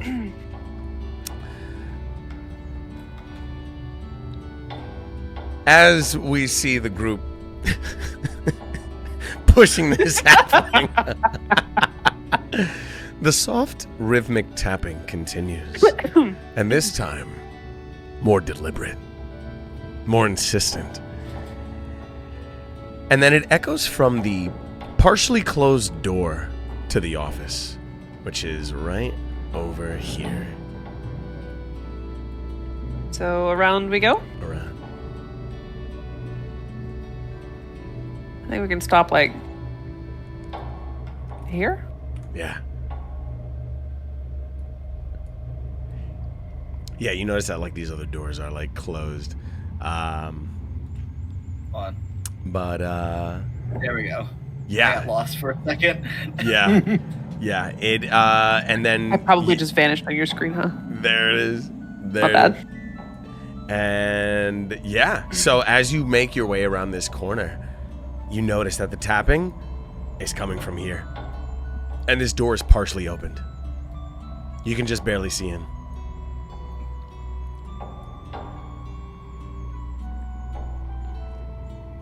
Pri was just shaking her head the entire time, like, no. You just see the cat come out and also shaking her head at the same pace, the same rhythm. Like, no, this is not happening. You can't make me do this. Is there any light coming through the crack in the door? Let me see. Roarin'. Yeah, I mean, Not if there's no light. there is a light source coming from there, and it's almost doing that like blooming effect. Looks like a fireplace. Or at least you kind of get the vibe that it's a fireplace. That is being the light source in this room. Because it's doing like that like wavy thing that fireplaces do. Like, you know. That flicker. Yeah. That little crack from the door ahead of us. I think that's where that wrapping's coming from. Yeah. There's a little bit of light coming through if you guys look. It's got that fire flicker. There might be a fireplace or maybe another candelabra or something, so we all have like a torch. Or two of us could have like a torch type thing. So we should maybe check and see if the door is trapped. Yeah, there it is. Rayla just sighs. Okay. Oh, I'll take this one. You did the first one. Do you know what traps look like? I've made a few. Okay, go ahead. You're an expert in this field. Go ahead. So I go up to the door. I don't push it open or anything. I start examining it to see if it's trapped or I love it. anything. Let me. All right, hit me with your best investigation check. Right. You can't lead me on like that, man. You set it up and you just don't deliver. All right. Subverting expectations. All right. So with a 10, you notice like you look around and you don't notice any noticeable traps that would be prevalent in a place like this. No trip wires. There's no like can above the door that's gonna like come falling down on your head and tar and feathering you. No, not in here. This second floor hasn't really seen much activity. I don't see any obvious traps. No tripwires or really any pressure plates, I don't think. Looks just like a normal door. Shall we go in? Maybe say hi. Rayla just steps around him and just pushes the door open. I guess we're saying hi. Freyla, as you push the door open, the air grows thick with the scent of old parchment and dust. A high-backed chair sits behind a sturdy wooden desk, its back turned toward you. The tapping sound continues. A single, repetitive rapping against the desk's wooden surface. And then the chair swivels. But no one is there. Instead, you see a single black feather resting on the desk, unnaturally still, despite the draft moving through the room. Just draws in a deep breath through her nose. I hate everything about this place. It's clear. You go in further to see if it's clear. I'm gonna stay out here and wait. She just slowly pans her head over to the halfling with this look on her face that says, you know what's going to happen next.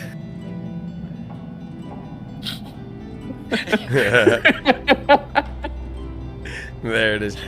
And I'm going to need everybody to kindly hit me with their best perception check right now, please.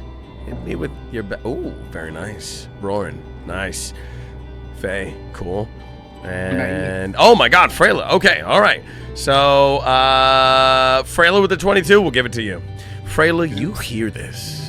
You and only you hear this, Freyla.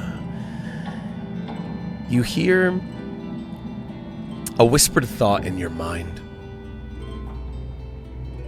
High above, where the witches rest, The candle must burn bright.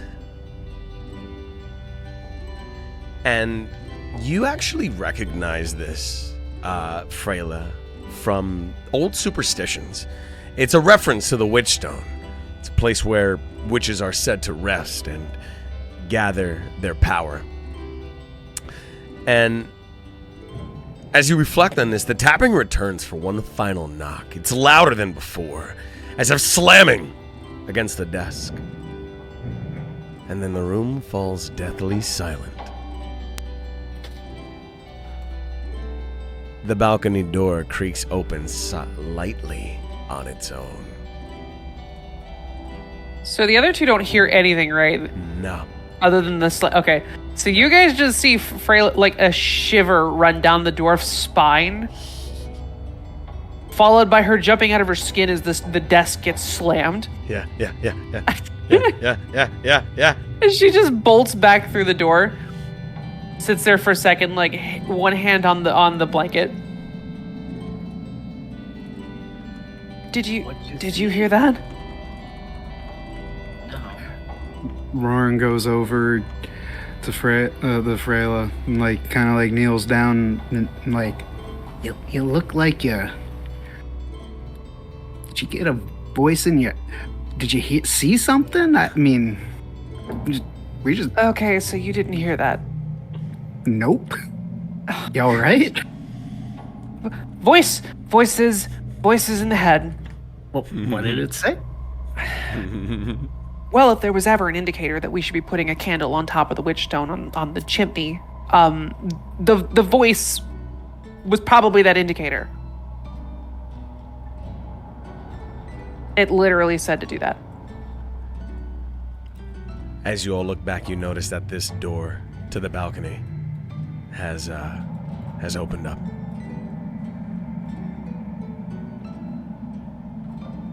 Well, I don't want to be here anymore, so...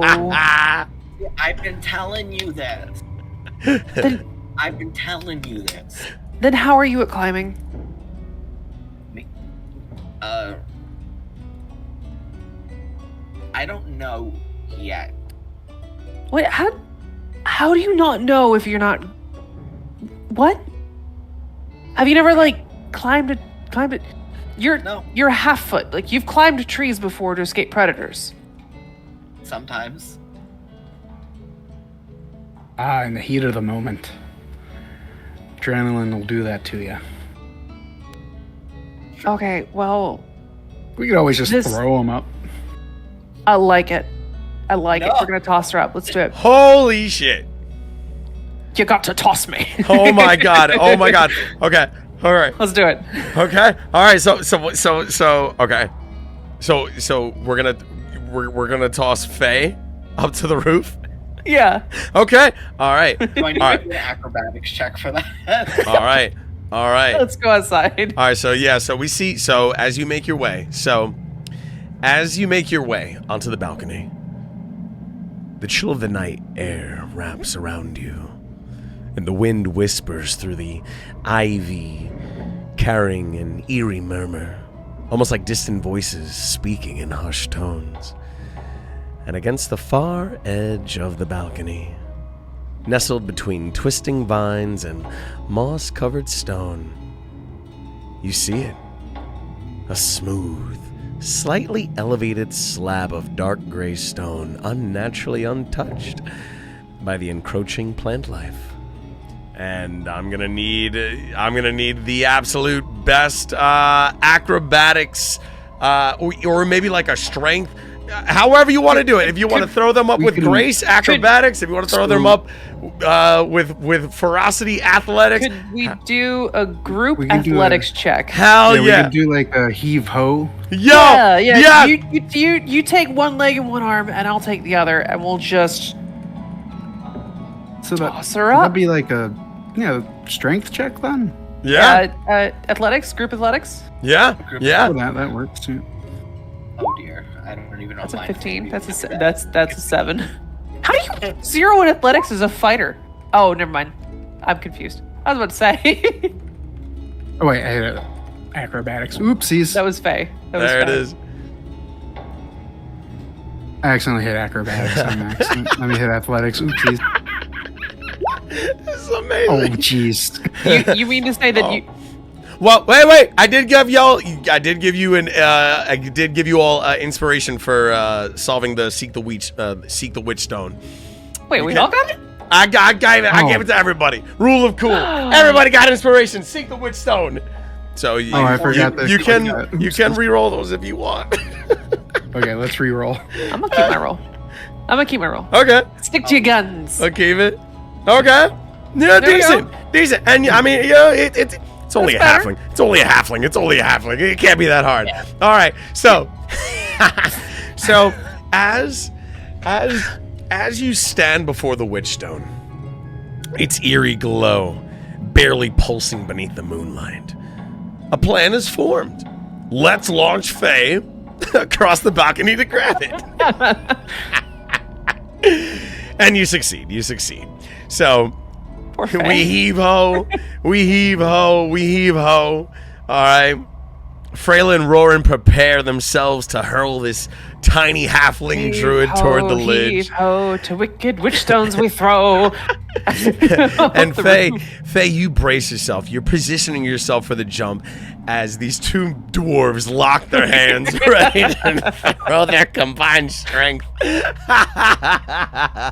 and it's a success. It's a success. Faye, you soar through the air, gracefully snatching the witch stone as you land precariously on the ledge. And the stone's energy, it hums in your hands, Faye. And for a brief moment, you swear that you hear a distant voice laughing softly. Perhaps Theodora, or something older.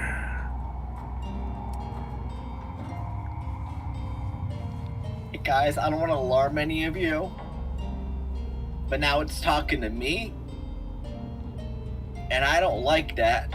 So can I come back down, please? Do you have the witch stone? Yeah, mostly, yeah. It's in my hand. Well, All right, we'll catch you. You threw me up here. You're gonna get up here. and then go where? No, you I'll- have to come back down. Well, fine. She's gonna like. All right, I have an idea. It's like I'll let Yams decide if this is allowed. I love it. Okay, so one of class features is I'm war bonded to both of my weapons on me. Yeah. I can summon them with a bonus action, and they teleport right to me. Hell yeah, like Thor's As long as hammer. as long as they're anywhere on this material plane. Would you allow, as long as Faye is holding it, to teleport to me? Hell yeah. that would be sick. Hell yeah. That's sick. Let's like, so like you're gonna toss up your weapon and then recall it back? Yes. You know, let's put a DC. Let's put a dice roll to it. Let's do like a DC dexterity DC 10 dexterity check as you lob up this your weapon up to the ledge where Faye is at. DC 10. All right. DC 10. DC 10. Easy.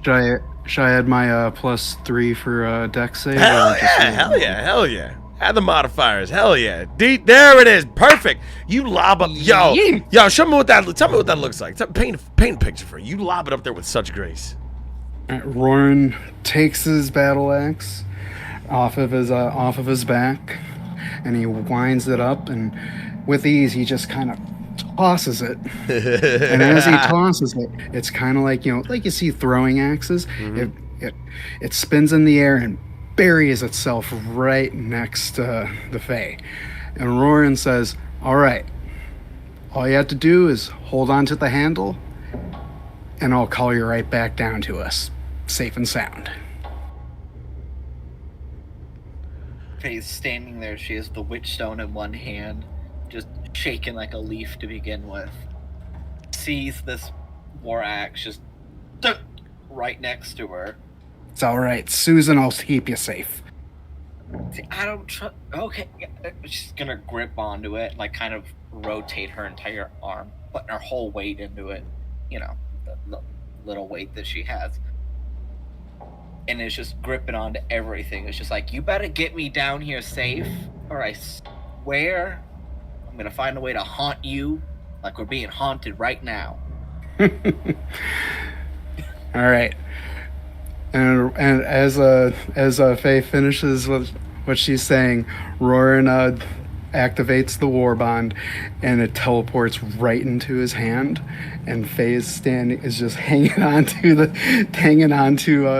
the lower part of the axe handle with her eyes closed, holding on for dear life. Pretty much. I love it. So once she's down, she gets her bearings back, Yeah. the sea legs. She holds the witch stone in her hand and kind of presents it to the two of them. Kind of like, okay, now who wants to hold it? Kind of, like, here's your gift. Kind of measure. And it's just waiting for one of them to take it. As Lizzie creeps down the war axe, staring up at Roran, and just clamps on and just bites him. I love Oh. it. I love it. Roran, he flinches for a second and laughs. It's like, I think Lizzie likes me. as he takes the witch, as he just gently takes the witch stone from Faye's outstretched hand, because he could tell that Faye just didn't want any part of holding it any longer. There it is. I feel so sorry for Roran. Oh my god, I love it. I love it. I love it. He's just stuck with two catty women. There it is, yeah, for real. You do recall that Faye, you do recall from your history check of the witch stone that you would need to burn it with the candelabra. So, here's what we're gonna do. And she's like, kind of feeling like she has a little, like, acid reflux, little bubble in her throat from everything that's just happened in the last 2 minutes. Looks between the two of them and just, okay, we have the thing. We need more fire. We need to light this thing on fire. Just combust it. So, who wants to light it on fire? And take it Immediately, suggestion. Freyla's hand is in the air. You want to do it? I wanted to burn the house down when we got here. All right, light him up. And she just spins her around, so she now is in front of Roran with not hagstone, witch stone. That's right. You two play nice together. So Where should we do it at? Should we do it in that fireplace? I'm Or for should we it. do it We'll right just here? throw it in the fireplace. We'll throw it in the fireplace. Use the candelabra. Watch the explosions. Well, if I had any explosives on me. I've got a little bit of magic, but I don't have that kind of magic. I left those at the end. They're back at the inn. Why would you leave them at the inn? I forgot. But we just never mind. She just kind of takes the stone or puts one hand on the stone. Fireplace. There it is. There it is. Was there a fireplace in the other room we were just in? The one we were just in. There's like the right here. Or should we go to the one downstairs? I mean, this one's right here. Yeah, I don't know that it matters. I mean, the inspector dude and his deputy could probably help us. They're something. dead anyway. It's fine. The other guy barely even had a name. Like, he's the first one to go. It's fine. All right, I guess. All right. So we're gonna burn it. All right. So we're throwing it into the flames. Throw it into the fire and the flames. Well, should we kind of like do it at the same time with the candelabra, so it's kind of like lighting it with the candelabra, or should we put it out and then relight it with the candelabra in the fire? Freyla just kind of looks over to Faye. Well, you're the expert. What do we do? It doesn't make sense to throw it in a thing with fire and then extinguish it. Put it more in fire. So let's just shove all the fire in one spot and call it done. Alrighty, all at once then. All at once. I love it. As the three of you throw the witchstone into the fireplace, something deep in the house snaps.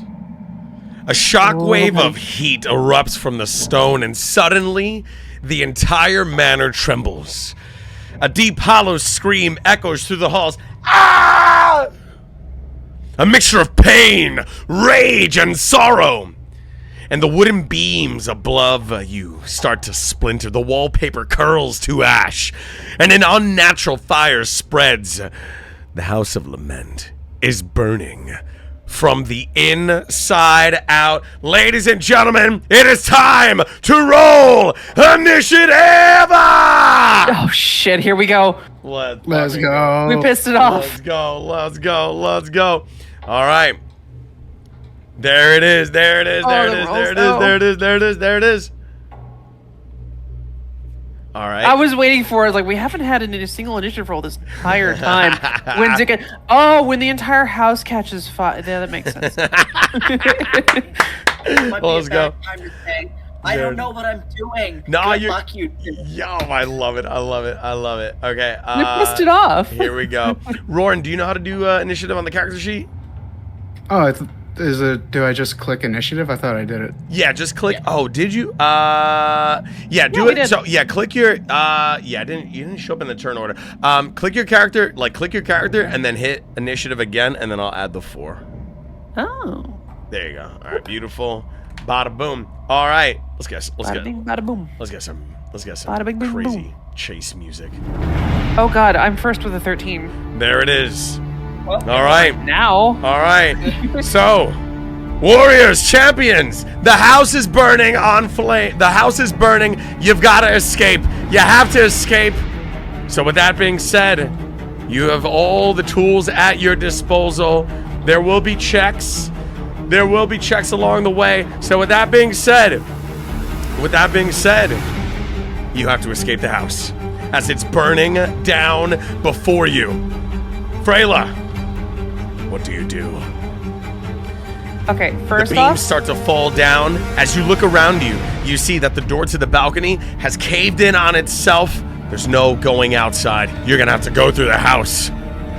First off, Yams, damn you for subverting my expectations. Because the last time we did this, I was like, all right, cool. I need to gear for a combat encounter. So what do? I look at Longstrider as one of the spells I can take. Like, nah, it's fine. I'll never use that. I'll never need that. Son of a bitch. All right.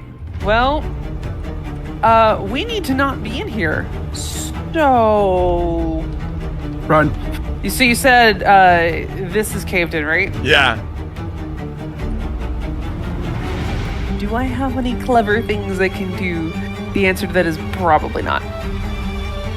So I'm just gonna...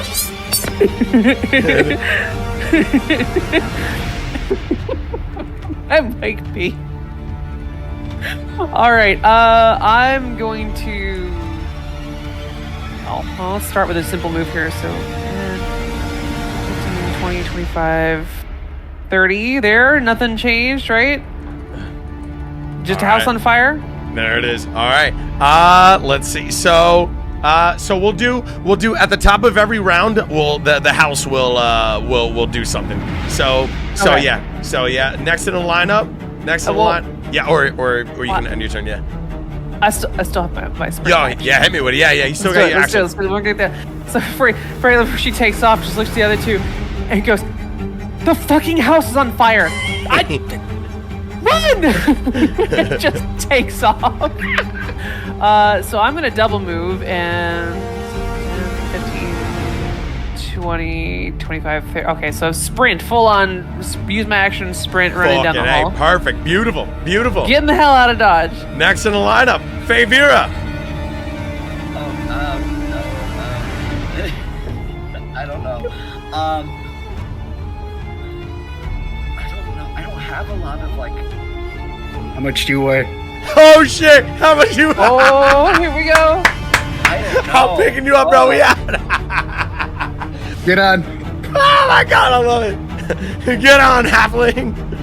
Oh my god, that's amazing. Just hold her like a barrel just over one shoulder. Oh my god. Yeah, I've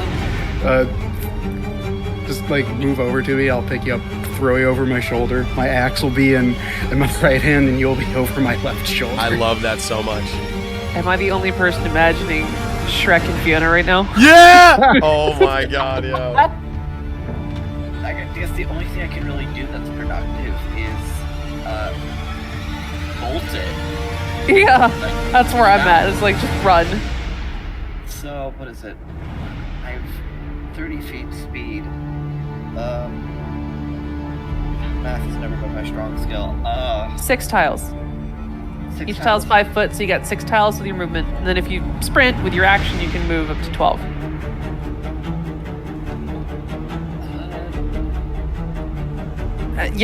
Diagonal count, right? Yeah.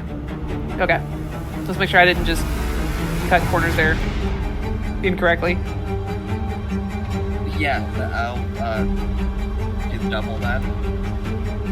So that's 12, right? Yep. Yupper. Perfect. Wait, I have something for this. Hold on. I have. Where is it?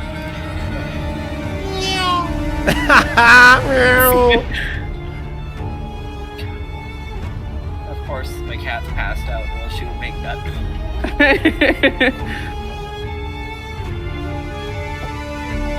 Alright, I guess I don't have anything else to do, so that my turn is done.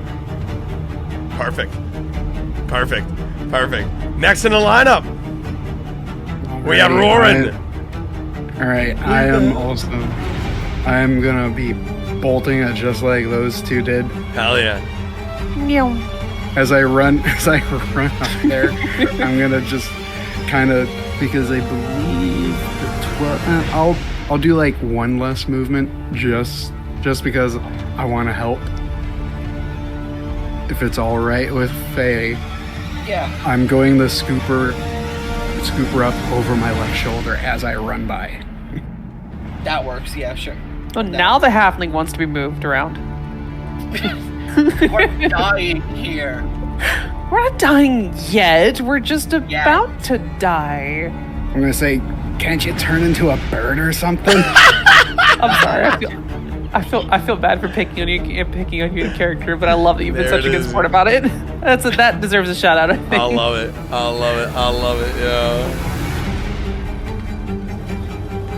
I love it. Out it is. Thank you for the raid. Welcome in. Yo, we're doing the chase scene. All right. Thank you very much for the raid. If you gotta get some food, if you gotta get some water, you gotta do post-stream care. It's important to come on back because we're escaping a burning house. The house is on fire. All right, we are now at the top of the order, which means it's time for the house. So, as these beams, the ceiling above you groans and then cracks. A massive burning beam collapses directly in your path. I'm gonna need everybody to hit me with their best DC 13 dexterity saving throw to dodge these flames or risk. Just barely. There it is.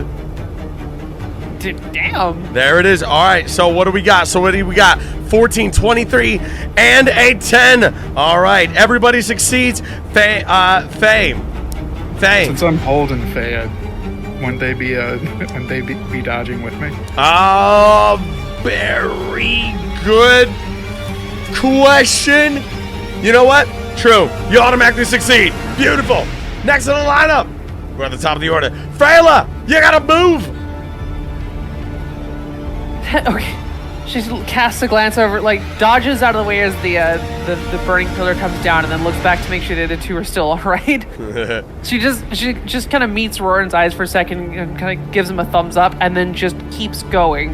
She's gonna plow ahead. So I'm gonna go ahead and try a double move again. Go for it. 1, 2, 3, 4, 5, 6. There's one move, and then 1, 2, 3, 4, 5, 6. Halfway down the steps. Oh, beautiful. That totally don't collapse beneath me, right? Beautiful. Right? Maybe we shall see. So falling We through shall these see. steps. We shall see. All right. Next in the lineup, we have Faye and Roran, and since Roran is carrying Faye, I guess Roran, you can do the roll. Alrighty. I'm gonna keep holding. I'm gonna keep holding her, but we jump to dodge that beam. I'm gonna do another double move, just like Freyla did. Freyla. Yeah, and I'm just gonna be last while this is happening. I'm just gonna say this is the most fun since Tobin adopted that that mimic. I love it. You know what the best part is?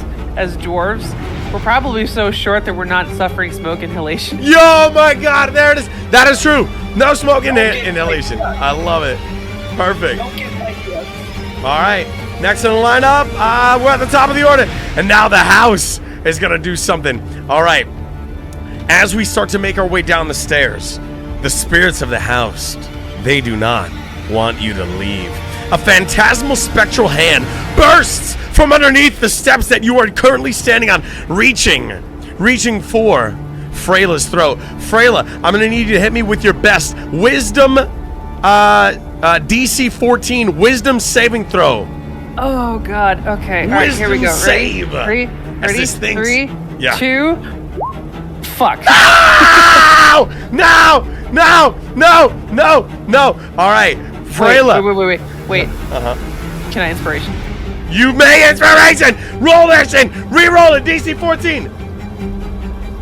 Ow! Let's fucking go. Yeah, With a fuck 16. you, spirits. With a 16. You, embracing your dwarven lineage, you say, fuck that shit. And you get that spectral hand out of the way. Next in the lineup, we're at the top of the order. Freyla, you're nearly, actually, yeah, let me move you. You're now at the top of the stairs, so let me move you back on over here. Bada boom.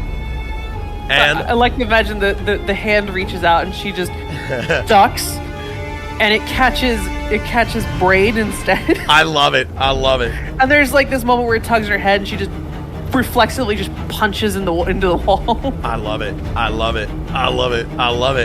You're at the landing. You're at the landing. You're now on the first floor. House is still burning, engulfed from flames. You actually. Is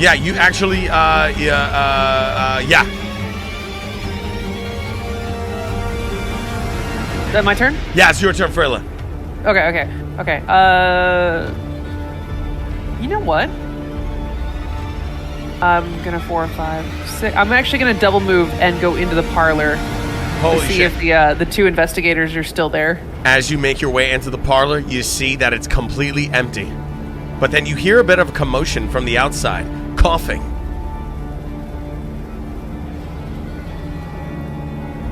Well, that was my full move, unfortunately. Oh shit! Actually, well, hold on. It was 1, 2, 3, 4, 5, 6, 7 to get in there, so I should have 5 left. Yeah. 1, 2, 3, 4. That should have been right there. 5. There it is. Okay. Next to the lineup, we've got Faye and Roran. Roran, who's carrying Faye. What was the state of the stairs again? Say again? Yeah, you're like, yeah, What you're... were- Yeah, so, yeah, you're at the top of the stairs, and you're nearly near the entrance. Is Okay. that hand still there? No, the hand is gone. It only reached out for Freyla. Okay. I'm going Fucker, to touch my hair. run down the stairs just behind Freyla with Faye. Nyum. Zoom. You got a sound effect sometimes. You just gotta make sound effects. It's immersive. It's immersive. My immersion. Gotta get Oh, the God. There it is. running noise. All right. You should be able to move way past me because I moved around back to the parlor and back, so I only moved like 3 spaces Oh, okay. from where I originally was. So you should be able to like just sail out of the house. Right. Okay, then I will continue out the doors because that was 6. So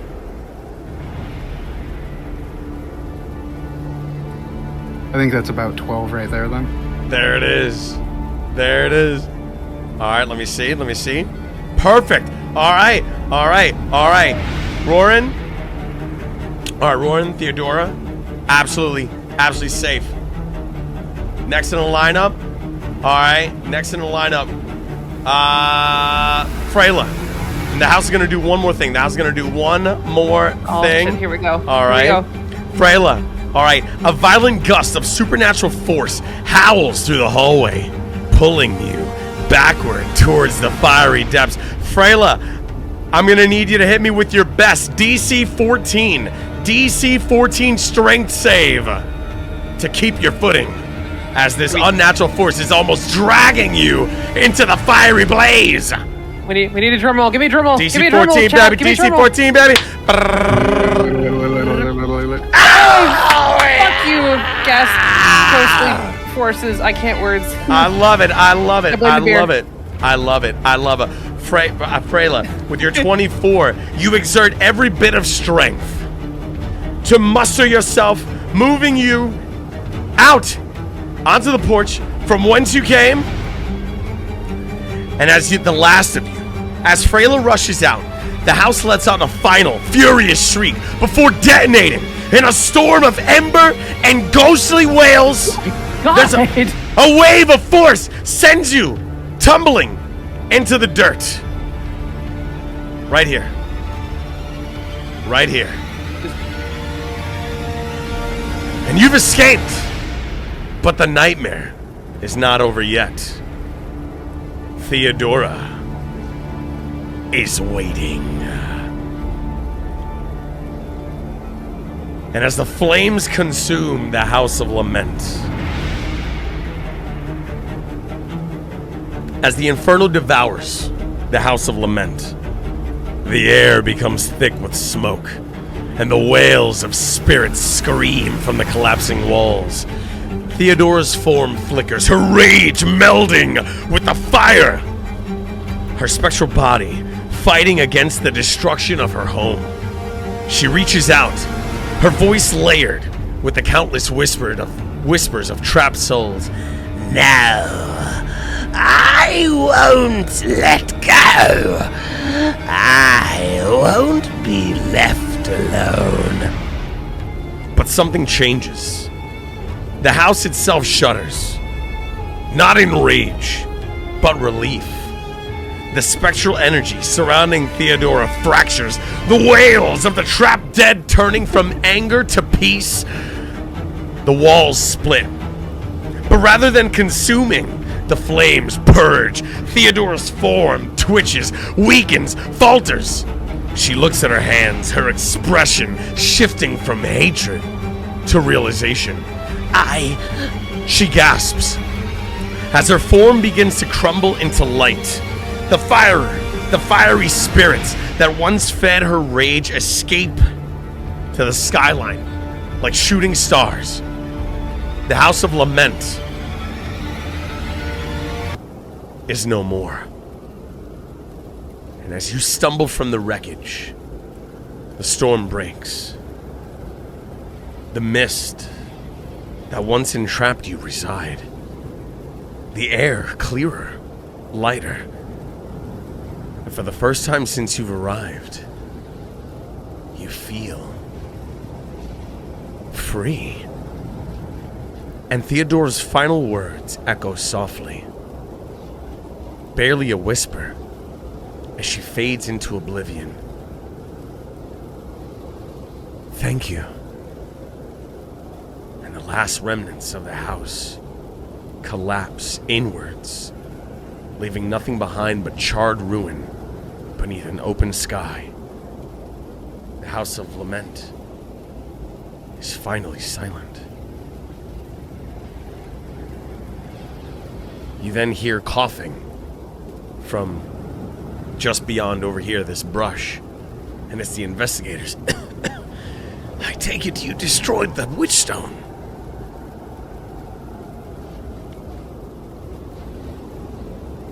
Really, she's just laying down in the dirt, just kind of panting and staring wide-eyed at where the ghost was, and looks over to them and just has nothing to say. She's just stunned.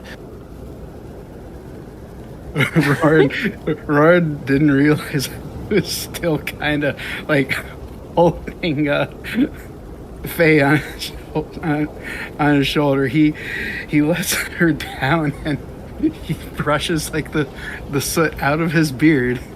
Yeah, just kind of patting it out. He laughs. He's all like, "That's an exorcism." Now that's an exorcism.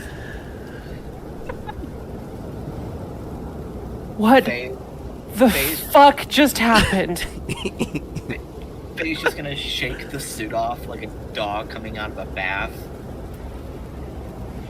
Looks at the investigators and see, that's how you handle shit. Not whatever y'all were doing with that board. Just with the full body, like a Not what you were doing with that board. woman. Just their full chest. Oh my god, that's funny as hell. Yeah, that's funny as hell. As the embers glow in the wreckage of the House of Lament, the air is thick with ash and fading magic. And the two investigators stumble out behind you, coughing, brushing soot off their coats. And one of them says, "Well, that wasn't in the plan." One wheezes, his eyes wide as they watch the once cursed manor crumble into embers, and the other one says, I think we just witnessed a first." The other mutters, glancing toward the slowly clearing mists. But then something unexpected. The blanket that Freyla took from the nursery. Or no, I'm sorry, that Roran. The blanket that Roran took from the closet, it shifts. A warm glow pulses from within, like a dying ember rekindling. And as the dust settles, the fabric trembles before rising into the air on its own. And it unfolds, weightless, and from within the soft material, a faint childlike laughter drifts through the smoke. And then two small silhouettes take shape in the air. And they are Regan and Vashtian Halvrest. No longer ghostly, though, but whole and peaceful. And their little hands grasp at the edges of the blanket as if tugging it around their shoulders. And then Theodora's whisper drifts on the wind. "Keep them safe. Let them see the world." And the spectral children smile, the warmth of their presence lingering. And then with one final gleeful giggle, they vanish into light. And the blanket drops. The blanket drops into your hands, Freyla. But now it feels different. The fabric which was once old and tattered, it's now silky and warm, shimmering with a gentle, protective magic. And, well, Freyla, you have yourself a brand new magic item. It's called the Guardian's Wrap. This enchanted blanket shit. radiates warmth and safety. And while wrapped in it, you gain advantage on saving throws against being frightened. And if you take a short or long rest while using it as a blanket, you recover an additional 1d6 hit points. And once per day, if the wearer drops to 0 HP, the Guardian's Wrap softens their fall, stabilizing them automatically. Oh, that's sick. I love that. Yo. I love that. Nice.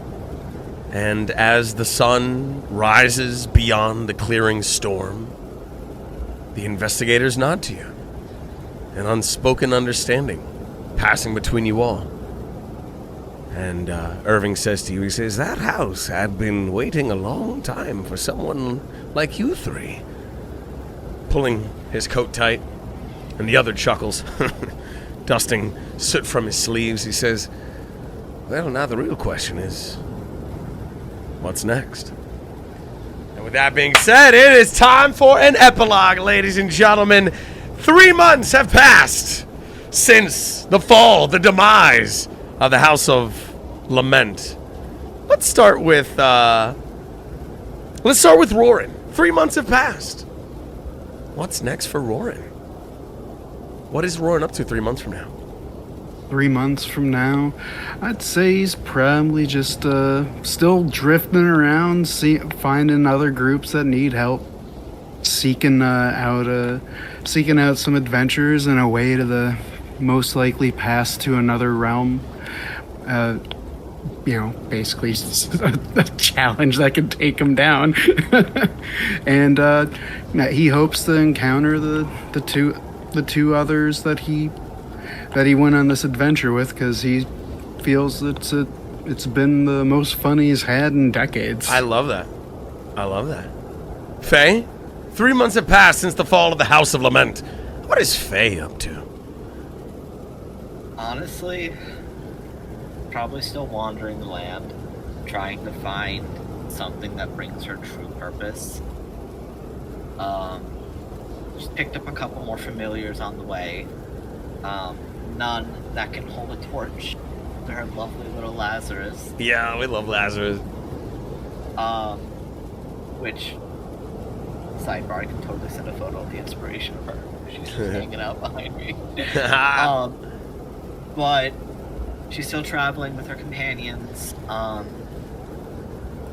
Due to her being such a heavy scholar, due to her being a sage and spending so much time in monasteries, she has a hard time finding that same rush, that same need for knowledge. I love it. So, her experiences here has pursued her to take on more of a supernatural basis to her studies, in order to not be like those dumb little investigators 3 months ago. I love it. And last but certainly not least, 3 months have passed. Freyla. What is Freyla up to? Well, as a horizon walker, she travels from plane to plane, just kind of experiencing what's there and making a living along the way as she searches for home. I love it. But as she's only just arrived to this particular plane, I can see her sticking along with the group that she met here. Hell yeah. I love Palling along on future adventures until she finds another portal to the next plane. That is beautiful. I love that. I love that so much. And with that being said, my friends, 3 months have passed. And the hilltop is barren. Where the House of Lament once stood, only charred ruins remain, swallowed by creeping vines and ashen earth. No one dares tread too close. The villagers whisper. Some say the house is truly gone. Others insist the mists are merely waiting. And then, a single gust of wind stirs the ashes. And from the burnt wreckage, something shifts. A faint, tapping sound. Rhythmic, deliberate. A heartbeat. A small pile of blackened wood shifts as a charred door cracks open. A single portrait, untouched by time or fire, lays face down in the ruins. A breeze flips it over, revealing a dust-covered oil painting.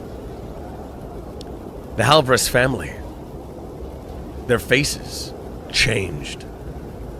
Their once stiff smiles are warped, unnatural, their eyes missing.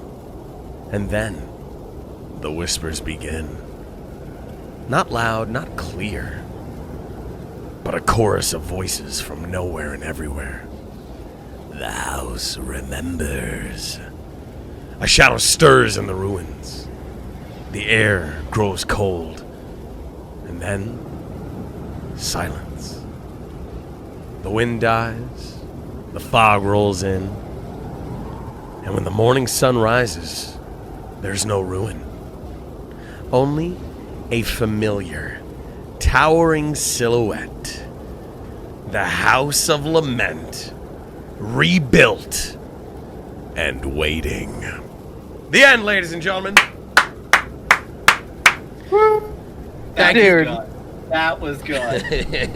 Thank you, thank you, thank you. Thank you, thank you. Give it up, everybody! Ladies and gentlemen, thank you so very, very, very much. That was an absolute phenomenal